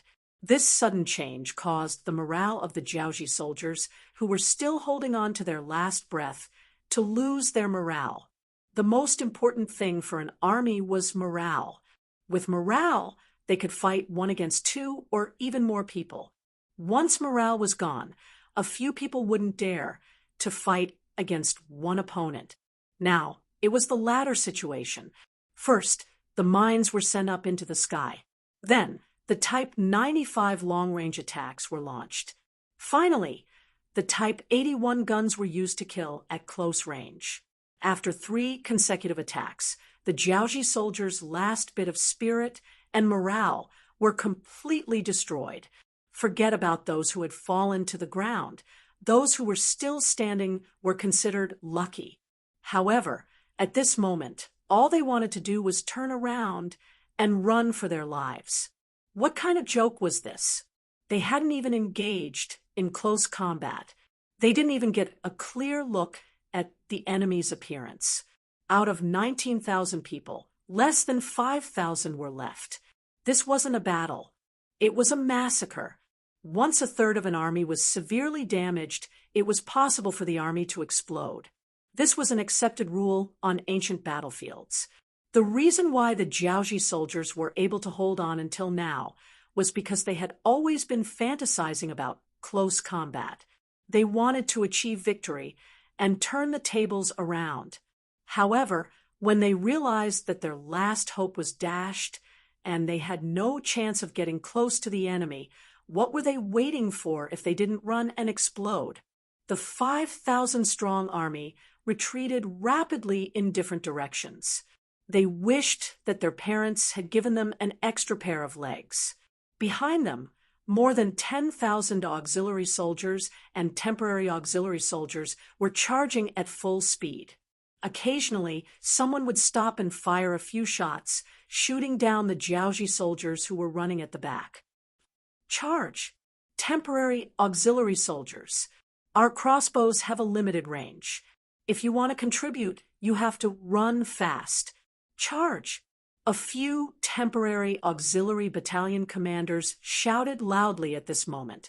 Then, they looked at some of their auxiliary battalion comrades, who were holding Type 81 rifles with resentment in their eyes. They couldn't be blamed for looking at them like that. If they contributed, what about the temporary auxiliary soldiers? Amidst their shouts, the temporary auxiliary soldiers started to increase their speed. Daniel and Xiaogo were also running as fast as they could. Of course, he wasn't going there to show off his achievements. Instead, he needed to tell the 6th young master what he had just heard and seen, so that he could make the best decision. Outside the Yang family army's camp, the frequency of gunshots was getting lower and lower. From the start of the battle, when the Jiaoji army started charging and stepped on the first landmine, it had been 6 hours since the start of the battle. When the battle started, it was afternoon, and they could be seen everywhere. Now that it was nighttime, the moon hung high in the sky, and the sky was getting darker and darker.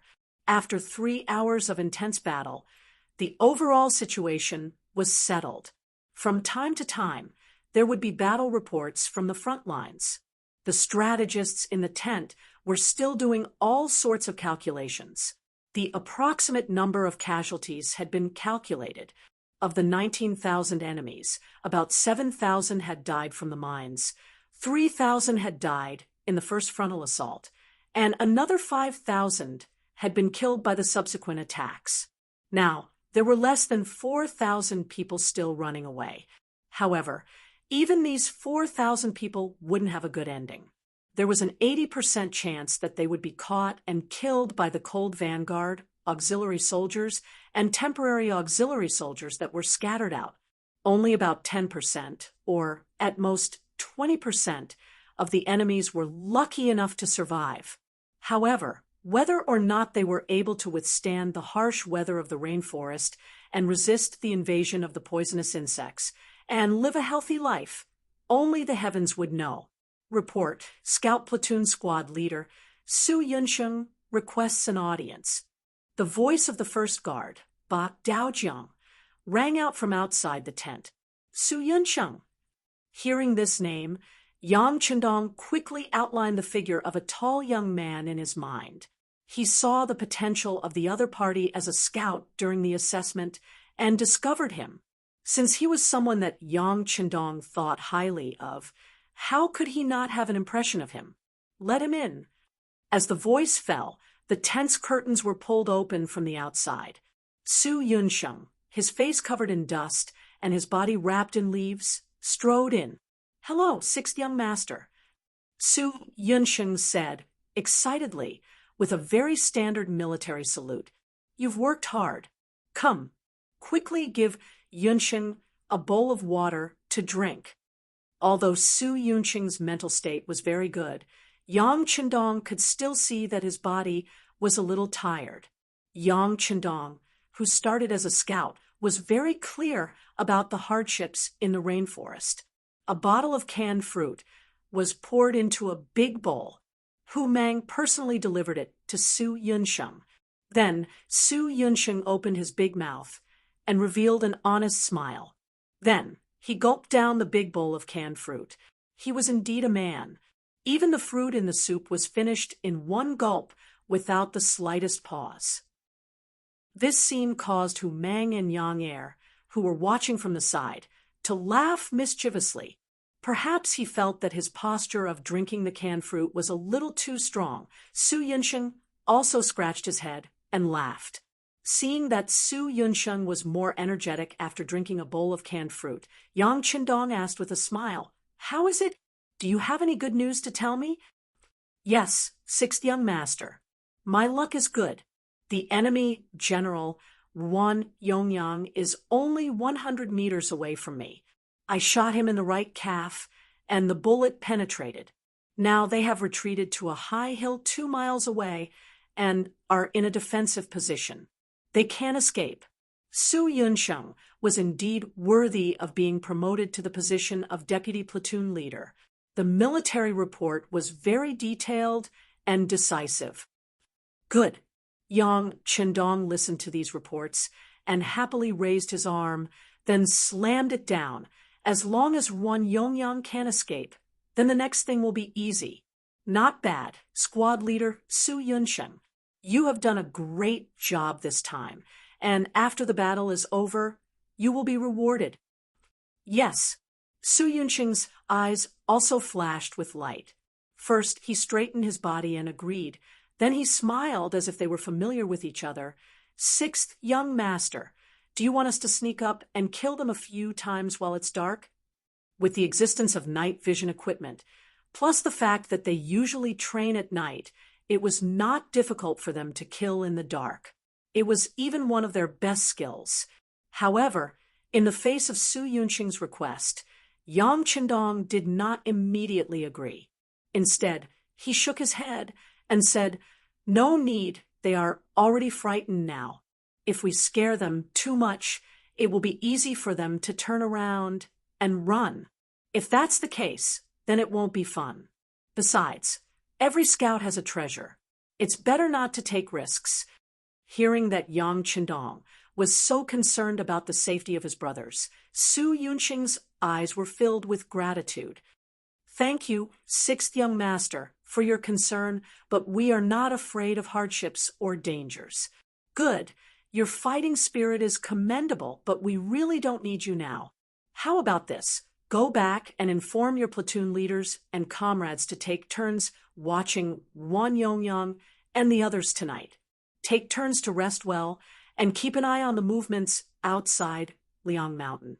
Once you discover the Jiaoji army coming, report to me immediately."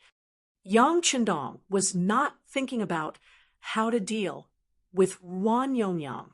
Since the other party had already decided to stay behind, it was like a piece of juicy meat in his mouth. He could eat it whenever he wanted. Right now, He was more concerned about how to take down the army of Jiaoji. After all, compared to the appetizer in front of him, that was the real feast. Su Yunqing accepted the order and left. Yang Chendong was still unable to rest in the military tent. He still needed to listen to the reports from all sides to make the most accurate judgment and various arrangements for the upcoming battle. Fortunately, everyone had enough time to rest. Staying up all night like this was not a problem at all. Guangnan Prefecture. On the morning of the third day after the battle, news of the battle at Liang Mountain reached their ears.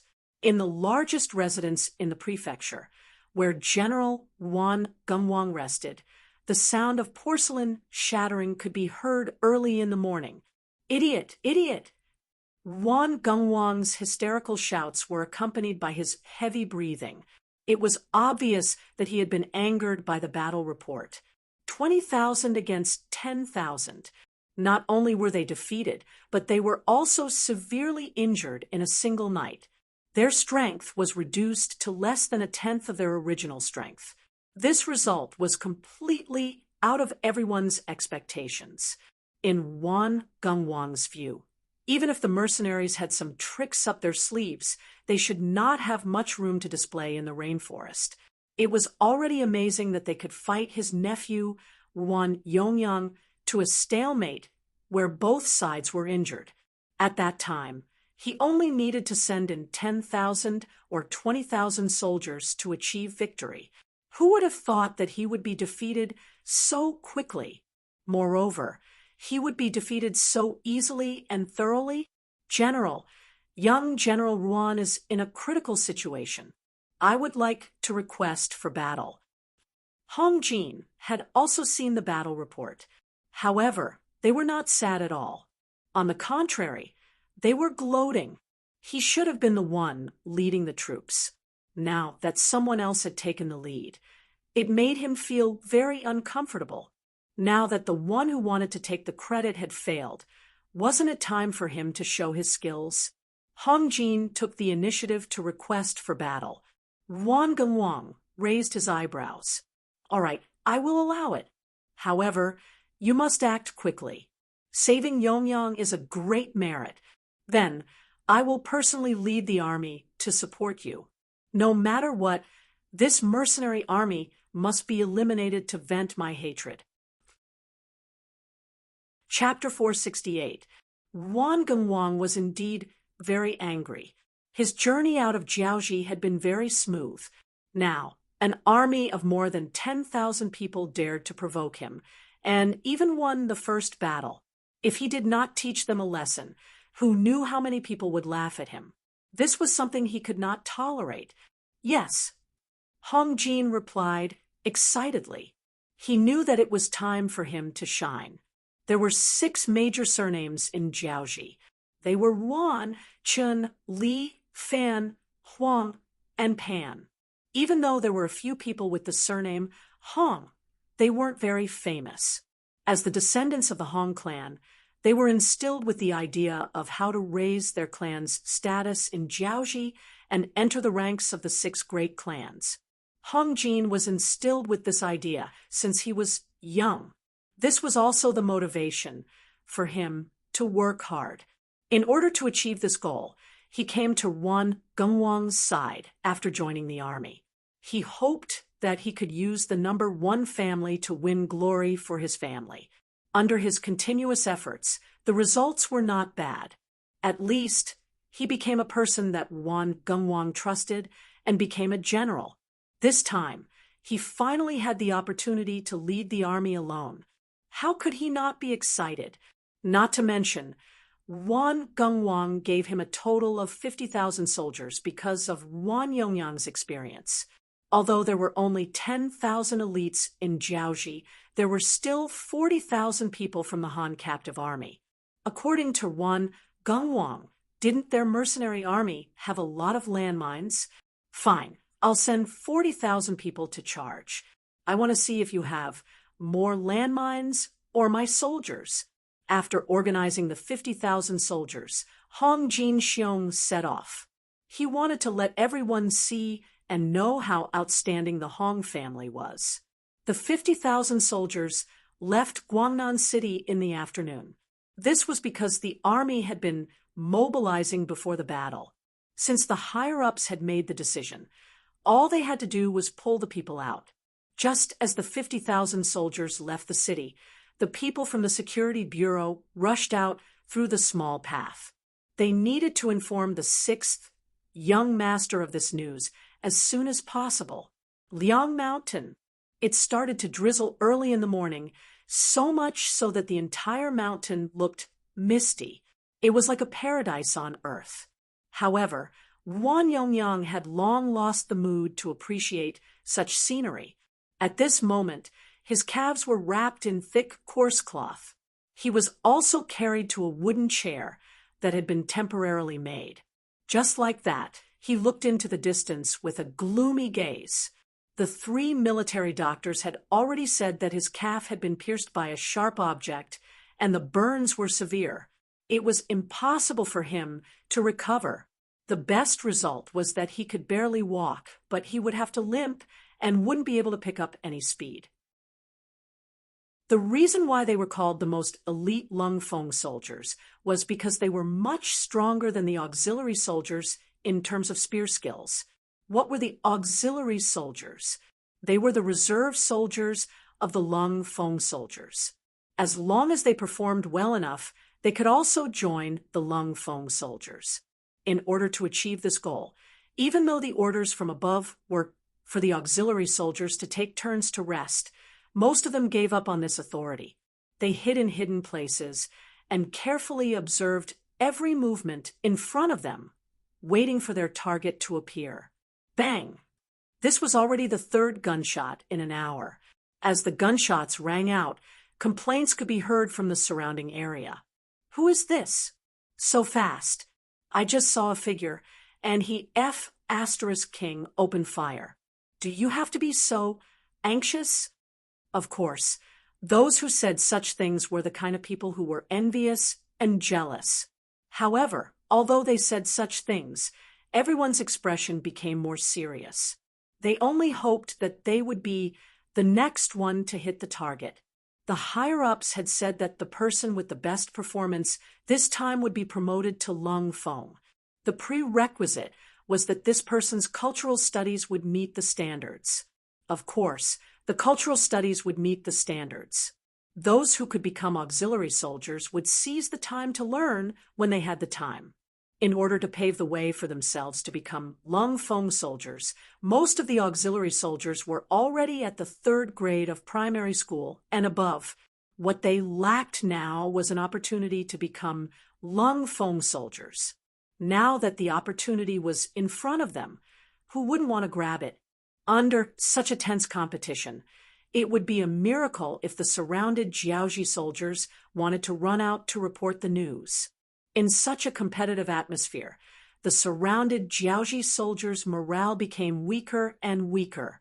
If it wasn't for the fact that there were soldiers who wanted to surrender and ran outside while shouting to surrender, but were still shot dead, these 1,000 people would have already surrendered by now.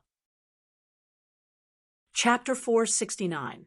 They did not charge, nor did they kill you, nor did they accept your surrender. Under such an atmosphere, the 1,000 Jiaoji soldiers were simply waiting for death. Without any spirit, they were all on the verge of mental collapse.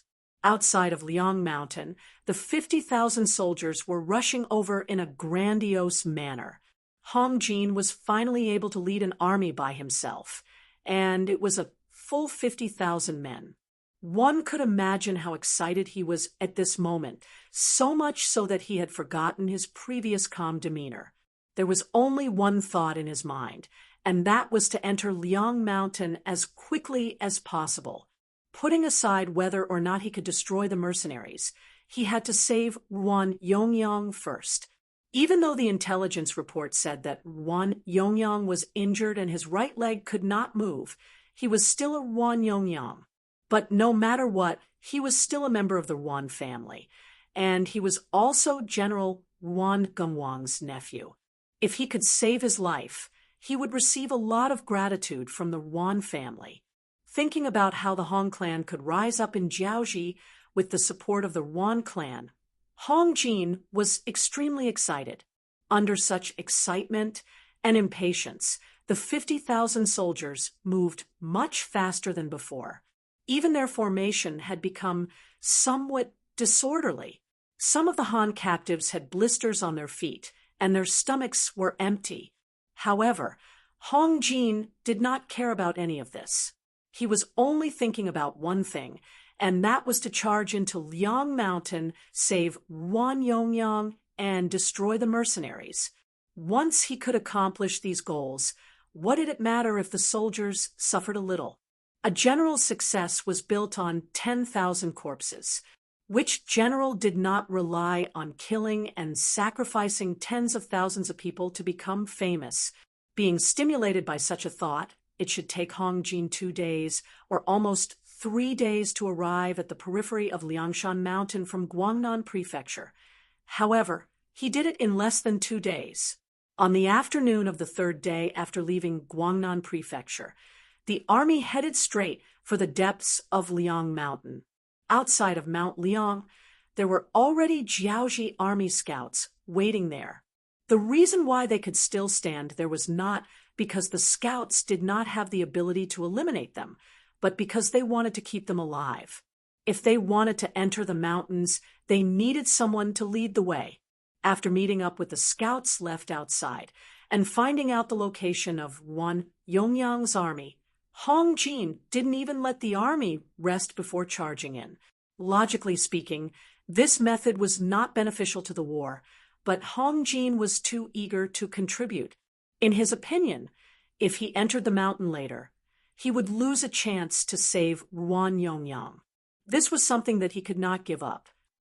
As for whether the army was too tired, as long as General Wan was saved, everyone could have a good rest. After all, they had 50,000 soldiers, which was 4 times more than the mercenaries. Even so, what was there to be afraid of? Under Hong Jin's lead, the army entered the rainforest. However, as soon as they entered, the marching speed of the army began to slow down. It was not that they did not want to go faster, but the road was too muddy. They could not go faster even if they wanted to. The temperature in the rainforest was humid and hot. In addition, there were all kinds of poisonous insects roaming around. Logically speaking, the army should be resting and reorganizing. At the very least, they should be in formation. However, Hong Jin, who wanted to contribute, had thrown all of this to the back of his mind. Under his strict orders, the 50,000 soldiers were split into dozens of groups, and their original formation was completely messed up. This was especially true for the 40,000 Han captives. Those who were in good conditions wore cloth shoes, while those who were in poor conditions wore straw shoes. However, no matter what kind of shoes they wore, once they stepped into the muddy ground, their shoes would become useless. Thus, they could only walk barefoot. Furthermore, the dense forest was filled with gravel. If they were not careful, they would be scratched by the gravel. This greatly hindered their speed. In just 4 to 6 hours, when the sky darkened, the Han captives were already 6 to 7 kilometers away from the Jiaoji army. Under such a distance, they naturally became Yang Qindong's main targets. Last time, when they were attacked, Yang Qindong made up his mind and did not have any intention of taking any captives. However, that was because the situation forced him to do so. After all, the Han captives were mixed together with the Jiaoji army, and it was not easy to differentiate between them. Furthermore, there were landmines everywhere. If he was not careful, he might even hurt himself. As such, he could only retract his thoughts of taking in more captives. However, it was different this time. Now that the Han captives were completely separated from the Jiaoji army, his worries were lessened. Furthermore, the 40,000 Han captives were also a big appetizer. It was worth Yang Qindong's effort. In Yang Qindong's plan, The task of surrounding the Han captives was given to the auxiliary regiment commander Lu Xue. Lu Xue could not only lead 8 battalions of auxiliary soldiers armed with Type 81 rifles, but also 14 battalions of temporary auxiliary soldiers. A total of 9,000 soldiers were more than enough to deal with the 40,000 Han captives who were already exhausted and without any morale. Pass down the order. Once the Jiaoji army and Wan Yongyang merge together, we will immediately cut them off. After that, we will surround all of the Han captives.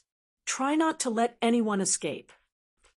Lu Xue, political commissar Song Jia, and a few auxiliary battalion commanders discussed for a while before immediately giving out the order, following which the 9,000 mercenaries started to move. They quickly moved towards the gathering point according to the plan. Hong Jin did not care too much about all of this. Even though he could feel that there were enemies around him, he still had a lot of soldiers. However, when he thought about how he had 50,000 men and the enemy only had 10,000, his worries disappeared. In comparison, he did not think that the mercenaries could do anything to him.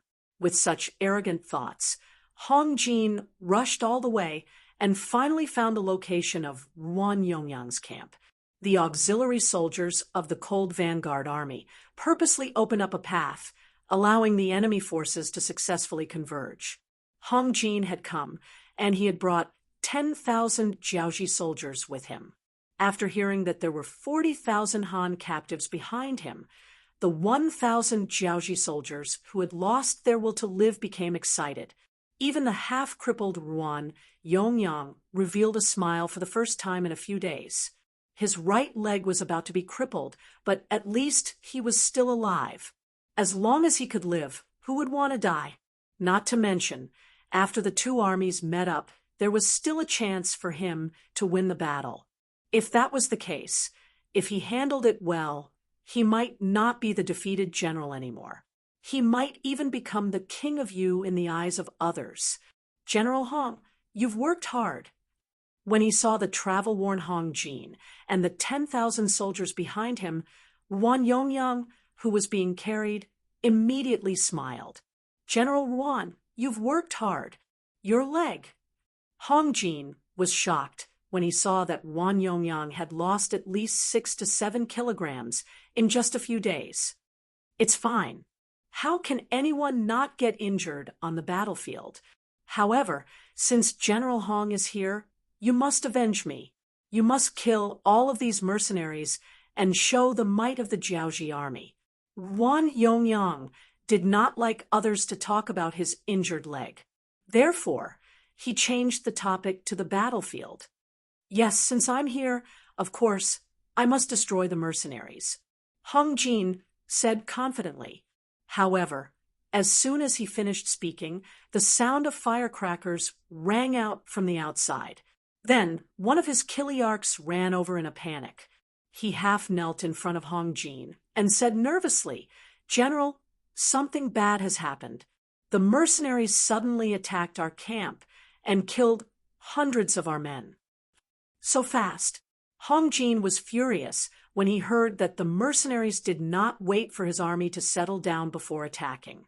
However, he suddenly thought of something and asked, "Oh, right, what about the Han captives behind us? Have they not caught up with us?"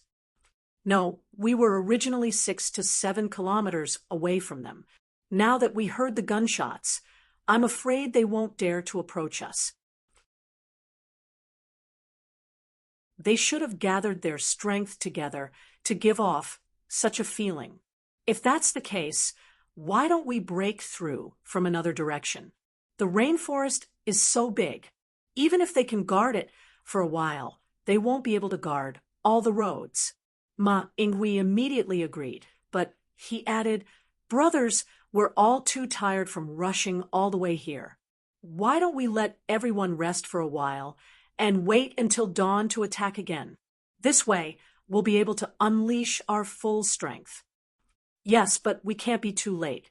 After all, if we don't appear in front of General Hong Jin, who knows what he will think and whether he will blame us?"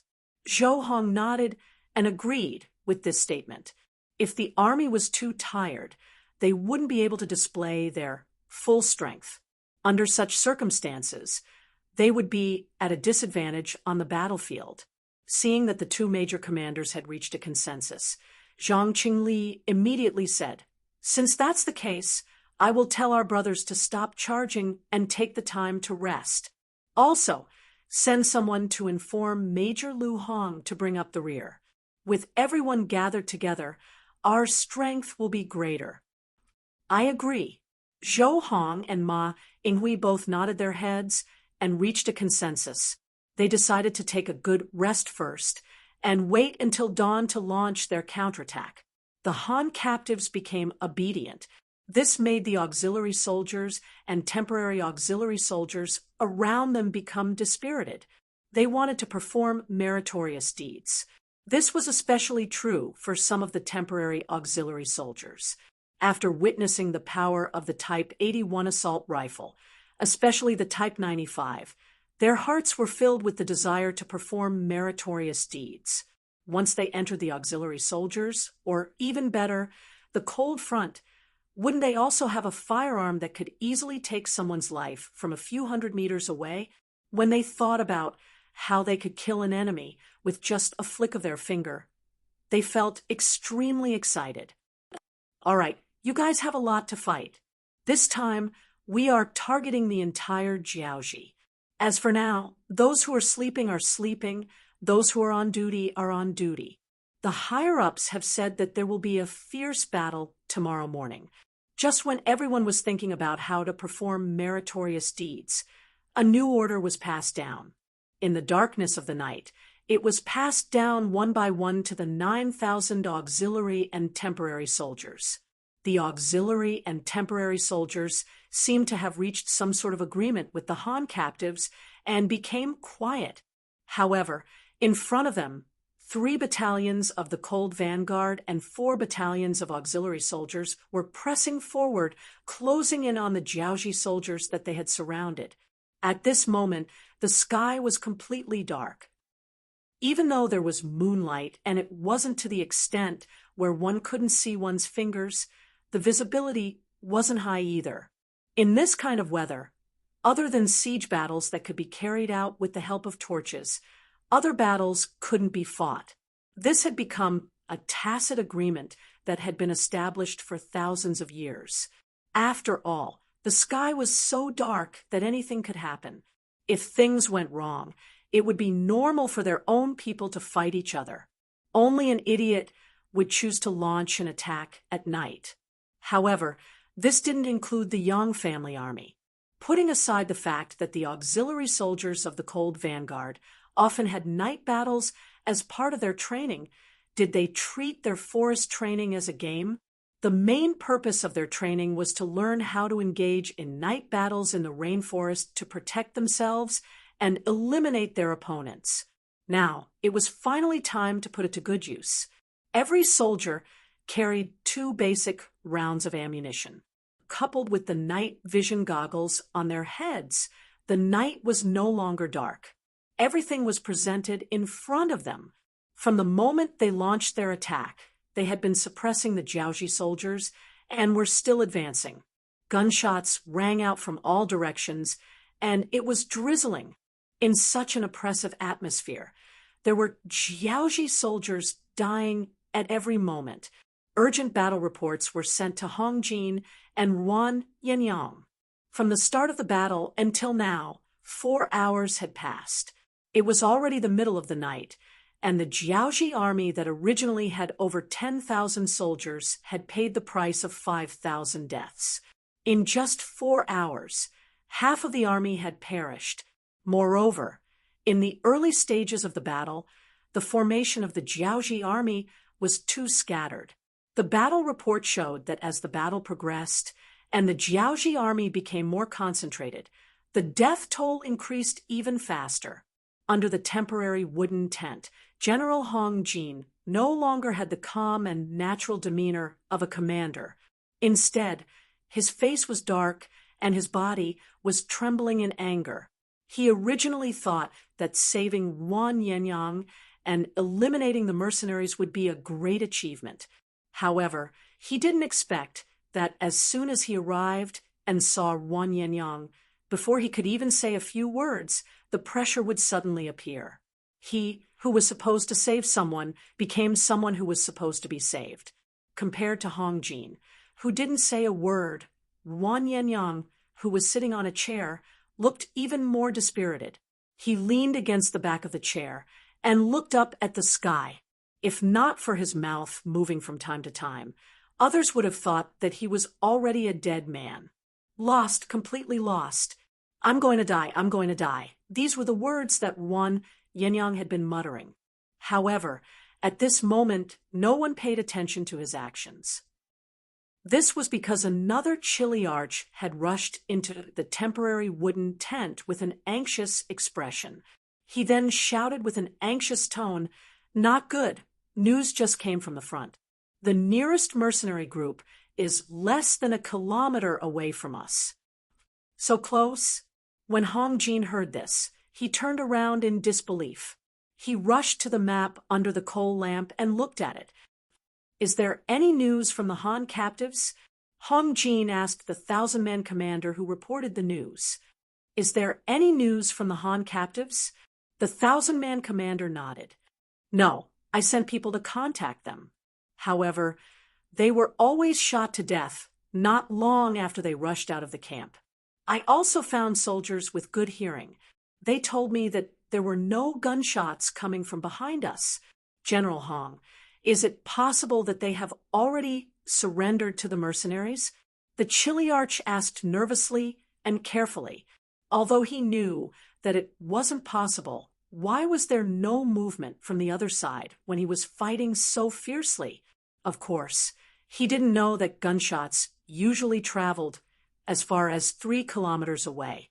If the terrain, vegetation, season, specific time, air temperature and humidity, as well as nearby noise decibels and wind direction were taken into account, the gunshots would only be heard as far as 1 kilometer away. Unless one was very familiar with gunshots, one wouldn't pay too much attention to it, even if one occasionally heard such a sound. The Chiliarch raised his doubts. Hong Jin simply waved his hand and said, "That's impossible. The Han captives have never come into contact with the mercenaries before. How could they surrender here?" But then again, it wasn't as if they didn't have a chance at all. For example, after a series of strong attacks that wiped out a large portion of the enemy's forces would gather together, and they would be able to use the terrain to reflect arrows. Cold vanguard and the auxiliary troops' attack speed would also slow down. Slowing down didn't mean that he wasn't attacking. Yang Chendong had already given the order that they had to take down the 10,000 Jiaoji soldiers by the night. This was related to whether they could successfully take over the 40,000 Han captives. Thus, the reason why they slowed down their attack speed was so that they could launch a better attack next time.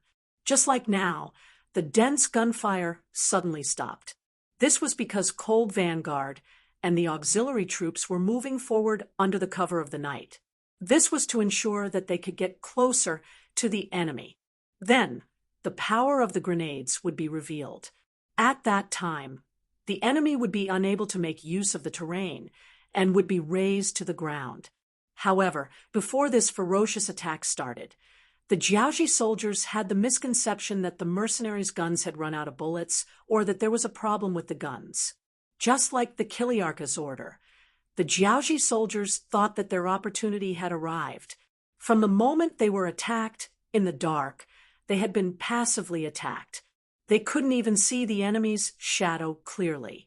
This made the prideful Jiaoji soldiers very vexed. Now that there was an opportunity to retaliate, everyone wanted to grab hold of it. Thus, the Jiaoji soldiers started to gather together. There were around 400 people on one side and 200 to 300 people on the other side. They were prepared to charge out and snatch the guns.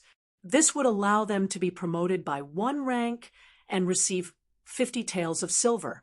With the material reward, everyone's actions were indeed much faster. When they were about to gather, the full force of the retaliation began. More than a dozen teams suddenly charged out from all directions. The smallest team had around 100 people, while the largest team had around 400 people. This kind of planned, large-scale counterattack not only highlighted the element of surprise, but more importantly, the soldiers were also spread out. They thought that even if they encountered a counterattack from the muskets, there would still be some fish that escaped the net. Once the fish rushed to the front of the mercenaries, the advantage would come to them. The sudden counterattack had indeed caught the mercenaries off guard. However, it was only in their eyes that they were surprised. This was because at this moment, the Yang family soldiers were also preparing to launch a frontal assault with grenades. They were just worried that they couldn't locate the enemy's main force. Now, they had taken the initiative to jump out. This was like someone giving them a pillow when they wanted to sleep. How could they not grab hold of such an opportunity? Otherwise, it would be a waste of their reputation as the elite Cold Vanguard soldiers. Therefore, after a short pause, the excited Cold Vanguard soldiers started to retaliate. No one knew which company or platoon it started from. The powerful grenades in their hands were thrown out as if they were free. Boom, boom, boom, boom. When the flames lit up, there was also the scene of all kinds of things flying into the sky, as well as all kinds of screams and howls. After the first attack, the other troops quickly retaliated. The grenades in their hands were immediately pulled out of their bracelets and thrown towards the Jiaoji army. The originally quiet night became lively again, even more fiery than before. Of course, with their cooperation, countless Jiaoji soldiers were blasted away, killed, or torn apart. Under the loud boom, the forest shook. Countless animals in the forest scattered in all directions. They felt as if the end of the world had arrived. All that was left was to flee in panic. In comparison, the days in the temporary Jiaoji wooden tent were also very difficult. When they heard the first explosion, Hong Jin and Wan Yongyang's faces fell. After the continuous explosions, Wan Yongyang was already slumped on a chair. Hong Jin was not much better. His entire body was swaying, and his pupils could no longer focus. They originally thought that this would be a chance for them to retaliate. At the very least, they would be able to take back a large portion of the territory that they had lost, giving them more space to maneuver. This way, it would not be difficult for them to hold on until the next day and wait for the Han captives to arrive. Who would have thought that it would cause such a huge commotion? What kind of opponent were they facing? There were landmines before, and what the hell was this? However, regardless of whether the two of them had thought it through, the situation at the front was already unsalvageable if they continued to defend. Although they would still fail in the end, they could at least hold on for a little longer. However, now that they had taken the initiative to attack, it was like sending sheep to the tiger's den. There was no way for them to survive. In less than an hour, the 5,000 men that were sent out were completely annihilated. Those who were lucky did not die immediately, but were left with half a breath of life. When the Cold Vanguard Battalion charged forward, they did not even have the qualifications to waste a single bullet. They were all killed by the bayonets of the Cold Vanguard Battalion. In the end, the 5,000 men were sent out, and there were only 100 men left in the camp. Facing the attacks of 3 Cold Vanguard battalions, 1 regiment's Cold Vanguard company, and 4 battalions auxiliary soldiers, these 100 men did not even last half an hour before they were all killed. When the Vanguard Battalion commander, Wu Sheng, rushed into the wooden tent with a few of his trusted subordinates, only Hong Jin and Wan Yongyang were left. The moment Wu Sheng rushed in, his tall figure appeared under the coal lamp, and a long blade slashed towards him. Scram! Wu Sheng shouted angrily. He blocked and pulled out his bayonet, causing the long saber to slash to the side. Then, with a stab, the sound of a saber entering the abdomen was heard. Blood flowed out from the abdomen. The one who slashed was Wan Yongyang. Knowing that he was going to die, he launched a final counterattack with the thought that killing one was enough, and killing two was worth it. However, his right leg was not very nimble, and he could only slash with all his strength. His body did not move, and the momentum of the blade did not change. Secondly, his opponent was Battalion Commander Wu Sheng. This person had stayed in the Yang Qindong manor for a long time, and was specially trained by Yang Qindong in the art of stabbing. It was only a slash, and it was not enough to hurt him. Wan Yongyang stared blankly as the bayonet pierced his lower abdomen, following Wu Sheng's habitual movements of twisting, stabbing, and then pulling out the bayonet. Wan Yongyang's eyes rolled back as he fell from the chair with a plop. His body violently gasped for breath twice before he was completely dead, no longer able to move. Wan Yongyang died, just like that, dying in front of Hong Jin. This huge shock caused him to kneel on the ground with a thud. "Please don't kill me. I am willing to surrender. I know a lot about Jiaoji, and I will definitely be useful to you, definitely." Hong Jin's greatest dream was to lead the entire Hong family, and in order to achieve this goal, he was willing to do anything. However, the more scheming a person was, the more they feared death.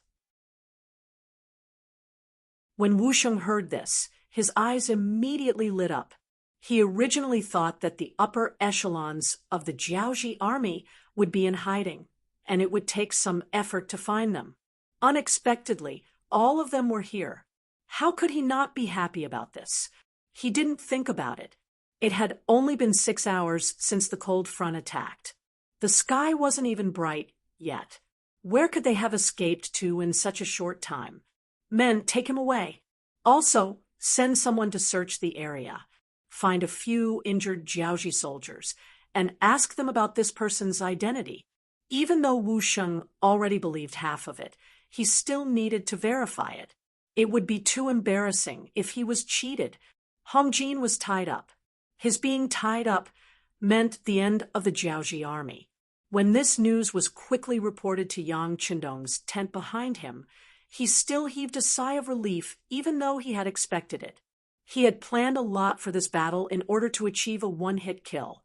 Even though he had the advantage in many aspects, if the first battle wasn't fought well, it would affect the morale of the army. From the looks of it now, the situation was stable. Inform them that this Hong Jin can be used. Let him repent for his crimes first. Let him persuade the remaining 40,000 Han captives. Yang Qindong happily made the decision. With the idea of making use of trash, he handed the matter of recruiting the Han captives to Hong Jin. If Hong Jin did this well, it would be best. On the other hand, even if there were any mishaps, they wouldn't lose anything. Therefore, when the sun had just risen, when the 4 captains were discussing and preparing to launch an attack, Hong Jin had already appeared 300 meters in front of them. The 4 captains were very happy that Hong Jin would appear in front of them. However, when they walked out of the tent, they heard Hong Jin urging them to put down their weapons and surrender to the mercenaries. "Generals, the Jiaoji army was finished last night. Wan Yongyang was killed, and I became their captive. Today, I am here to ask you to surrender." After explaining the situation, Hong Jin lowered his head and said in a dejected voice, "The mercenaries are too strong. They have guns that we have never seen before. If we continue to resist, we will die. If I'm smart, I will surrender like you. They also said that since you are all Han, they will not make things difficult for you." Hong Jin was actually here to persuade them to surrender. This was naturally out of everyone's expectations. The 4 captains were unprepared and looked at each other, not knowing what to do. The other party did not respond. This made the officers of the 2nd Regiment, who were lying in ambush behind Hong Jin, anxious. One of them asked, "Can this Hong Jin do it? If he can't, we need to prepare for a counterattack." "He can, as long as he doesn't want to die." The commander of the 2nd Regiment, Luo Pa, was confident. "Not bad. This Hong Jin is quite eloquent." The political commissar of the 2nd Regiment, Kong Jia, said with a smile. He had chatted with Hong Jin for a while and found that other than the fear on his face, Hong Jin was very rational. Such a smart person would definitely know that if he couldn't complete this mission, he would die. In order to survive, he had to make this happen. The officers of the 2nd Regiment were still looking in their direction. Hong Jin, who was standing there, was already anxious. When he arrived, he saw with his own eyes a cold vanguard soldier easily knock down a bird from 700 meters away. That scene shocked him so much that his eyes widened. Right now, less than 600 meters behind him, there was more than one Lung Fong aiming their guns at him. If he dared to make the slightest move, he would definitely be riddled with holes. Just based on this, he did not have any other ideas. The only thing he could do was to convince the other party to surrender. Seeing that the Han captives didn't react, Hong Jin could only continue. "What's wrong? Aren't you all Han Chinese? Are you not honest people? Do you really want to be enslaved by us, Jiaoji people? Do you really want to be treated unfairly? If you don't want to, then surrender. This way, not only will you not die, you will also be able to live a life of dignity. Isn't this what you want? What are you waiting for?" You have already seen the power of the powerful firearms in the mercenaries' hands. I don't mind telling you that this is not their full strength. They also have something called a hand grenade that can be thrown dozens of meters away. Once it lands, it will cause a terrifying explosion. With this, over 10,000 of our Jiaoji elites were wiped out in just 6 hours. Tell me, what do you have to fight with them? You can even do something like surrendering to us, Jiaoji. Is there anything wrong with surrendering to the Ming army and the Han? Hurry up and make a decision. Otherwise, I can guarantee that before the sky turns dark, 1/10 of the 40,000 of you will still be alive. That would be extremely fortunate. Hong Jinji tried his best to persuade them. His earnest and well-intentioned appearance made it seem like he was about to kneel down in front of the Han captives. His efforts were not without benefits. At the very least, some of the captives showed signs of loosening up. However, most of them still looked at the 4 captains. After all, they were their generals. What do we do? Being stared at by so many subordinates, the 4 captains felt immense pressure. One of them, Zhou Hong, looked at the 3 people beside him and asked, "The Jiaoji army has already been defeated. What else can we do? Just surrender. After all, this isn't the first time we've done something like this." Captain Ma Hui revealed a mocking smile, as though he was mocking himself and the others for their weakness and lack of determination. "We can surrender, but we should at least talk about some conditions. At the very least, we should be treated as humans. Even though we had no choice but to surrender to the Jiaoji army back then, we had no other choice." Lu Hong, who had just arrived, expressed his opinion. His words caused the other 3 captains to nod in agreement. Clearly, they all had the same thoughts. After the vote, Captain Zhang Qingli took 5 steps forward and said, "We can surrender, but we need to talk to the general of the mercenaries. We need some conditions." Bah! Just as he finished speaking, the sound of a gunshot rang out. Then, the sword at his waist fell from his body and fell to the ground. "You don't have the right to talk about conditions with us. Surrendering means surrendering." Following the gunshot, the political commissar of the 2nd Regiment, Kong Jie's voice rang out. After saying this, he turned to the regiment commander, Luo Pa, and said, "The marksmanship of the Ghost Sniper Squad is truly amazing. In the future, if we have the chance, we should also train a few sharpshooters. They will be very useful.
Rather than putting themselves in danger, it would be better to retreat first and join up with the other troops. Once they had enough strength, they would be able to take back the city. Feeling wronged, Wan Gengwang led 20,000 soldiers into the Lang Sun region. The fact that there was no news from two armies in a row made him a lot smarter. When the army entered the mountains, they sent out many scouts to scout the situation in front of them and prevent them from falling into a trap set by the mercenaries.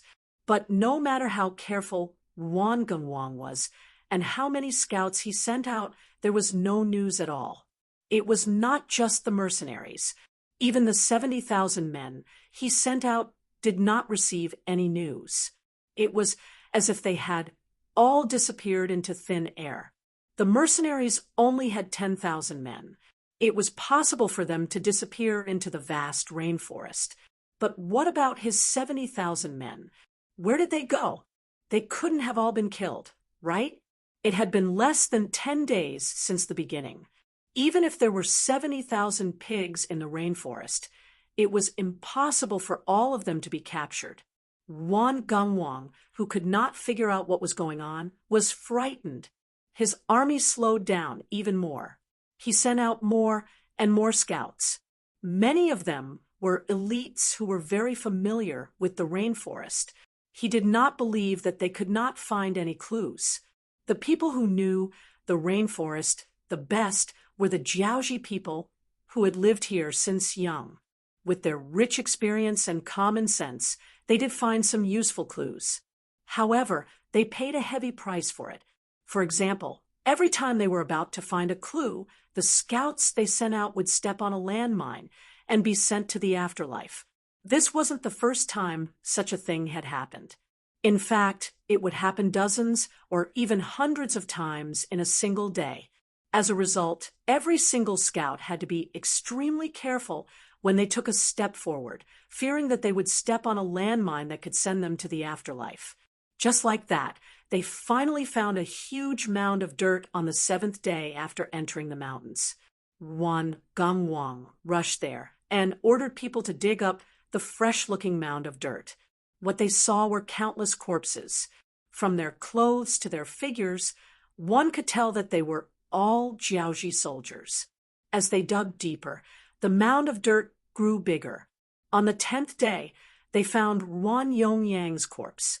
Although it was badly decomposed, Wan Gengwang still recognized his nephew. He was furious and swore that he would kill the mercenaries to avenge his nephew.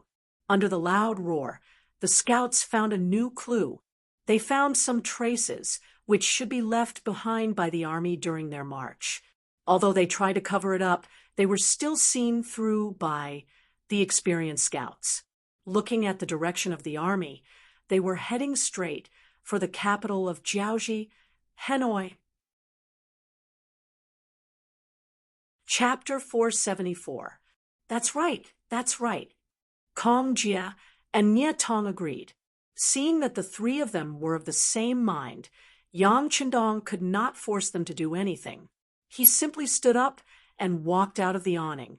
As he looked at the scene of the Han captives being sent to the ships, he said, Nie Tong, you still haven't answered my question.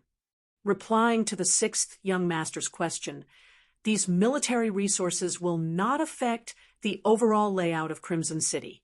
We already knew that the army would expand, so the military factory has already been expanded twice. With the foundation we laid previously, there are many skilled craftsmen. In addition, through our own products, we are constantly exchanging steel and other materials from other countries and regions. Under the circumstances where we have enough raw materials, the production speed of firearms and ammunition has already doubled. For the time being, it is enough. Hearing Nie Tong speak about the situation of Crimson City, Yang Chendong was filled with emotions. Very good, but we need to have a sense of danger. We need to use our brains and take the initiative. Don't wait until we need to do something. This kind of passive waiting is not good. How about this? When you return, you must represent this young master to pay respect to those craftsmen working on the front lines. Also, tell Yu Qian to reward those who should be rewarded. Don't be stingy, and don't use the methods he used in Great Ming. If you can't give up the child, you can't trap the wolf. You need to look at the big picture and set your sights further. Yes, this subordinate will remember. Nie Tong nodded his head continuously. Since this was the sixth young master's intention, he naturally had to carry it out.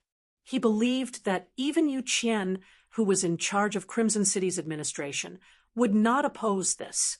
Speaking of Yu Qian, when he first came to Crimson City, he had a very strong resistance. If not for the safety of his family, he would have thrown himself into the sea to commit suicide. But when he really had nothing to do and started to come into contact with this new city, the more he understood, the more attractive it became. After knowing that this was a government that worked for the welfare of the Han people, and after being enlightened by his family and friends, especially when he saw more and more people smiling brightly, he was finally tempted. Upon learning that Yu Qian intended to contribute, Yang Chendong, who was still in the Yang clan in the north, gave the order to hand over the administrative authority of Crimson City to Yu Qian so that he could take a look. It was only administrative power and did not involve the leadership of the military.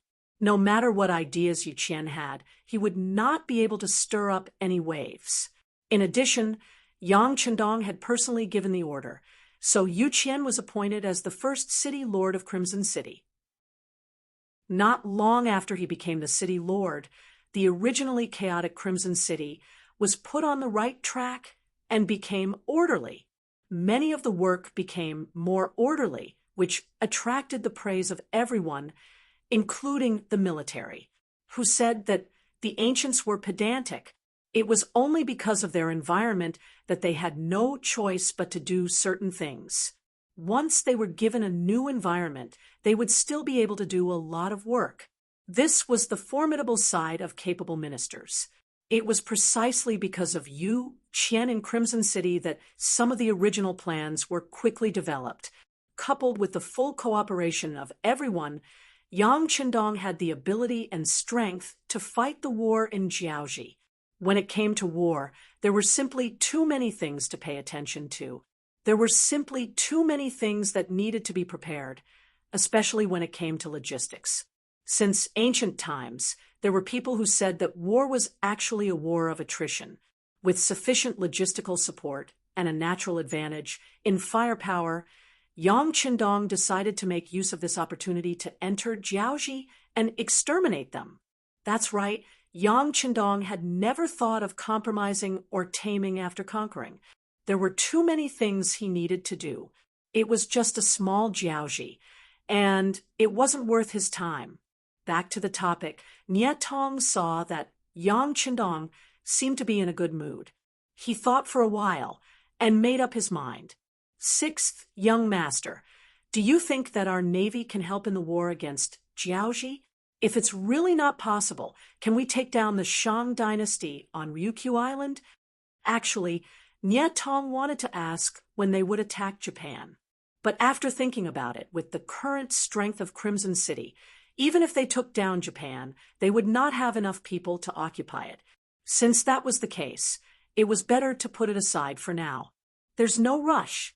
The matter of the Shang dynasty can wait. Right now, we should focus on building the foundation. Without enough people, it would be a waste to take it down now. As for the matter of fighting Jiaoji, your navy can help. How about this? After sending the people back to Crimson City, you can return and attack Jewel Island first. Then you can take down Haiphong Town. In the future, it will be more convenient for us to lead the army. After that, you can use the advantage of the cannons on your ships to suppress Jiuzhen Prefecture and Renan Prefecture, forcing the Jiaoji people to not dare to make any moves. If necessary, you can send troops to land directly from the sea and cooperate with the army to occupy the entire Jiaoji. Hearing Yang Qindong's imposing words, Nie Tong also became very excited. Yes, please rest assured, sixth young master. After transporting these people back, I will lead my 2nd Marine Regiment to carry out your orders. We will also embark on the sea and attack the territory south of Jiaoji. Yang Qindong nodded. Nie Tong nodded. Nie Tong said excitedly, but he just wanted to participate in the war and contribute more merits. Yang Qindong, who understood this, completely laughed. There's no rush. Everything will depend on the progress of our army before we make a decision. In short, just wait for the news. When we need you all, don't drop the ball. In the previous life, when Yang Qindong was still called Yang Dong, the term drop the ball was often used in the army. Even after coming here, he could not change it. Because of this, when someone asked him what it meant, he would purposely explain it. The general idea was that at the crucial moment, one would lose one's true colors and not be able to perform well, resulting in failure. Nie Tong, who had also heard of the term drop the ball, immediately patted his chest and said with a tone of assurance, "Sixth young master, rest assured, our navy will definitely not drop the ball." Haha, that's good. Yang Qindong's hearty laughter rang out, echoing across the coastline of Xian and village. Yang Qindong had already escorted the 40,000 Han captives to Xian and village, completely shaking off their pursuers. However, Wan Gengwang, who knew nothing about this, was still excited because he thought that he had captured the main force of the mercenaries. That's right, the scouts of the Jiaoji army were quite capable. Regardless of whether the clues were intentionally left behind or accidentally discovered, they had their eyes on a group of mercenaries, which was the 3 battalions Yang Qindong had purposely left behind to act as a distraction. The one in charge of leading the way and attracting the enemy's attention was the commander of the 3 battalions, Cold Front 1st Battalion Commander Wu Sheng. Accompanying him on this mission were 4 companies under his command and 2 battalions of auxiliary soldiers. In total, there were 12 companies of 1,200 soldiers. A team of 1,200 people was not small, especially when they separated. Yang Qindong had purposely used most of the ammunition on them. With their strength, even if they were to face off against the 30,000 people led by Wang Gengwang. They would still have the confidence to fight. However, Wu Sheng did not do so. He knew what his mission was, which was to attract the attention of the Jiaoji army. As long as he could lure them out and successfully make them stay in the Langsun region, it would be a great achievement. In order to achieve this goal, he did not move very quickly and purposely left behind all sorts of clues. Even when he was cooking, he made many stoves, giving off the feeling that he was the main force. Wang Gengwang, who did not understand the mercenaries at all, did not know. He had only seen the traces left behind by the enemy along the way and thought that he had caught a big fish. Furthermore, the enemy had been constantly running and had not faced him head-on once. This created a misconception that after the two battles, the enemy had suffered heavy losses and should not have the ability to fight with him.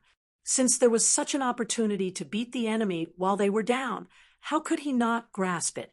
Not only did he lead 30,000 men to chase after the mercenaries, he also sent someone to report to the king, requesting them to send out troops as well. He wanted to eliminate the mercenaries who dared to intrude into the Langsun region. When the news reached the ears of King Li, he was naturally shocked. When the great Ming dynasty was on the verge of falling apart, there was actually someone who dared to have designs on him. This was truly out of his expectations. Since there was someone who did not know life from death, he did not mind fulfilling their wishes. In fact, in order to show off his strength, he even sent out his general Chun Heijin. The Chun family was the second largest family in Jiaoji. Chun Heijin was also one of the top figures in the Chun family. However, after he became famous, he completely sided with the Li family. This caused him to be known as Chun Haizi due to his ruthlessness. This time, when he found out that there were enemies who dared to enter the Langsun region, and with the king's orders, how could he be courteous? He immediately led his 30,000 elite troops, known as the Black Soldiers, to the north of Hanoi.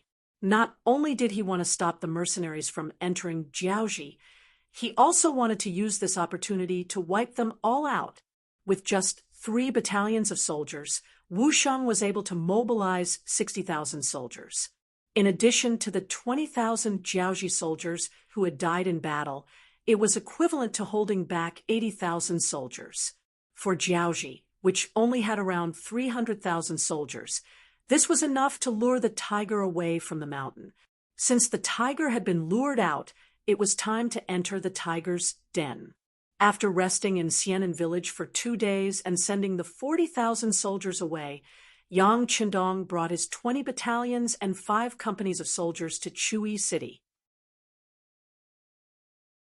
They even drew a detailed map of the Jiaoji army's military strength distribution and sent it back to the scouts. Looking at the freshly drawn military topographic map in his hand, Yang Qindong couldn't help but be overjoyed. He exclaimed, "Good." There was a saying called, "God bestows rice." It referred to certain people who were born to eat a bowl of rice in a certain industry. Su Yunsheng, for example, gave Yang Qindong the feeling that he was born to be a scout. Of course, this was not all due to the scouts. If the people from the Security Bureau had not infiltrated Chui City in advance and lived here for a period of time, they would not even have a safe place to stay in the city. How would they be able to carry out their work so smoothly? Yang Qindong's face was full of joy and even a little excited. When Hong Jin saw this, he felt a myriad of emotions. Hong Jin was a captive general. Although he really wanted to die a heroic death like Wan Yongyang, when he thought of the responsibility he bore and the fact that the Hong family had the upper hand at the last moment, he survived without any dignity. For a surrendered general like this, if it were any other opponent, they would first ask you some questions. Once they obtained what they wanted to know, you would be like a piece of bone without any flesh. That was the result of being abandoned. If the result was better, you might be able to barely survive. However, you could forget about your dignity. If the result was worse, it was normal to be killed after using up all your dignity. After all, you surrendered and were allowed to live for a few more days, which was considered to be doing you a favor. However, when it came to Hong Jin, it was completely different. Not only had he not been abandoned, he'd instead obtained a certain level of respect. It was even to the extent that Yang Qindong had promised him that he'd ensure the safety of his Hong clan, and if his performance was good, then Yang Qindong might even consider entrusting him with an important task, being able to keep the family safe, although it was not wealth, already made Hong Jin very excited. Not to mention that there might be better opportunities to display his talents in the future. In the past few days, he had been walking in the dense forest with the mercenaries.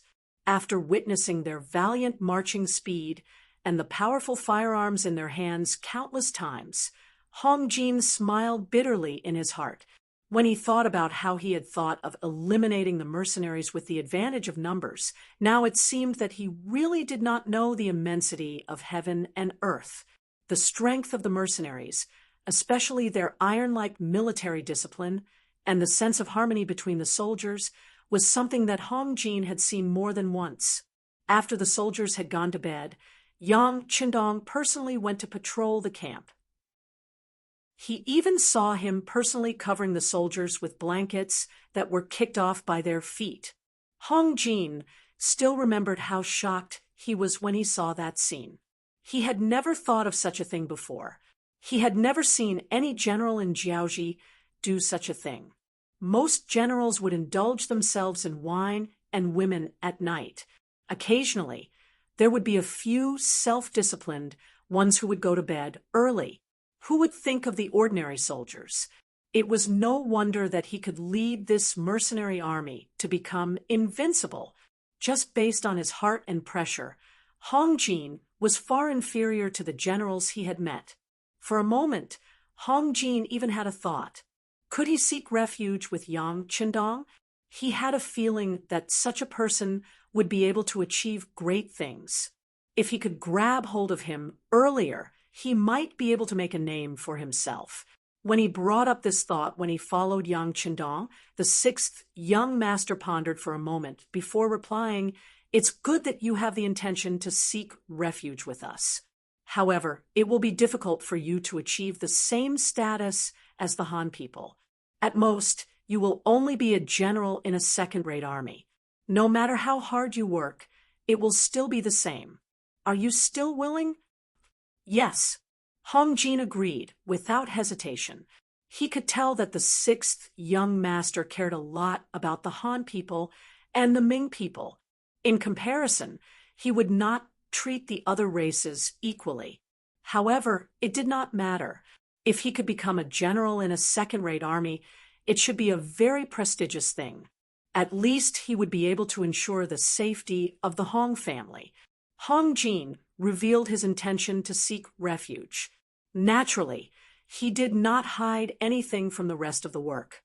Through his words, Yang Qindong had a more detailed understanding of the situation in Jiaoji. It was as if his primary target was Chu-Yi City. It was also because he heard Hong Jin's words that he knew that the general guarding Chu-Yi City was an idiot. He was just relying on the fact that he had the most powerful bloodline of the Li family. He was used to abusing others. Because of this, the soldiers in the city lacked training and did not have any actual combat power. With such a weak enemy, Yang Qindong decided to choose this place as the breakthrough point.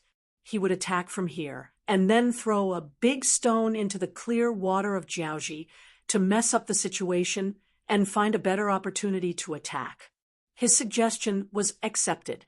This was an attitude of trust. Hong Jin was naturally overjoyed. He thought that he had made a contribution. However, when he saw the map of Chu-Yi City sent back by the scouts, he took a deep breath. At this moment, he knew that even if he did not say those words, the other party would still be able to understand the situation in the city clearly.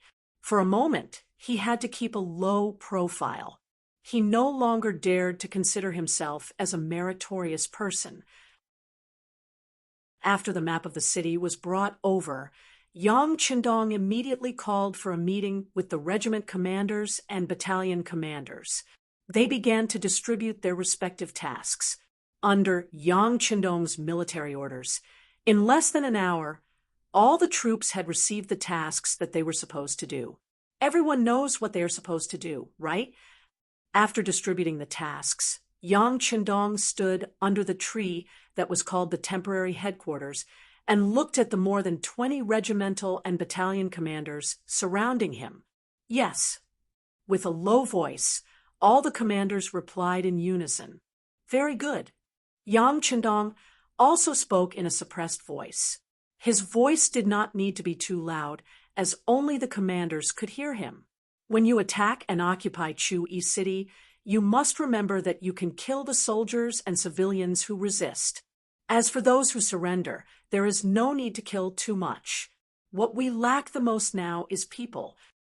Sixth young master, what if the commoners resist with all their might? A battalion commander of the auxiliary barracks asked. He had heard before that when the great Ming dynasty attacked and occupied Jiaoji in the past, the entire population was a soldier. Sometimes, even the children of the elderly would fight back with all their might. This caused the great Ming army to suffer quite a bit. Didn't I say just now, as long as they resist, regardless of their identity, kill them? When Yang Qindong said this, he recalled the self-defense counterattack in his previous life. At that time, who knew how many lovely people had died in the hands of the elderly, women, and children. However, even so, he still forgave them in the spirit of humanitarianism. Yang Qindong would learn from the experience of his predecessors. If these people did not resist and obediently listen to him, it would be fine. However, if they wanted to resist and hurt his soldiers, then, sorry, he would have to kill 100 of them. In any case, in this era, the spread of information was very slow. There was no need to worry about how others would criticize you. As for human rights, even the great Ming dynasty divided people into different grades and ranks. What the hell is human rights? You're tuning in to the Mystic Fist YouTube channel. Don't forget to subscribe and join us on this journey to catch the most captivating stories.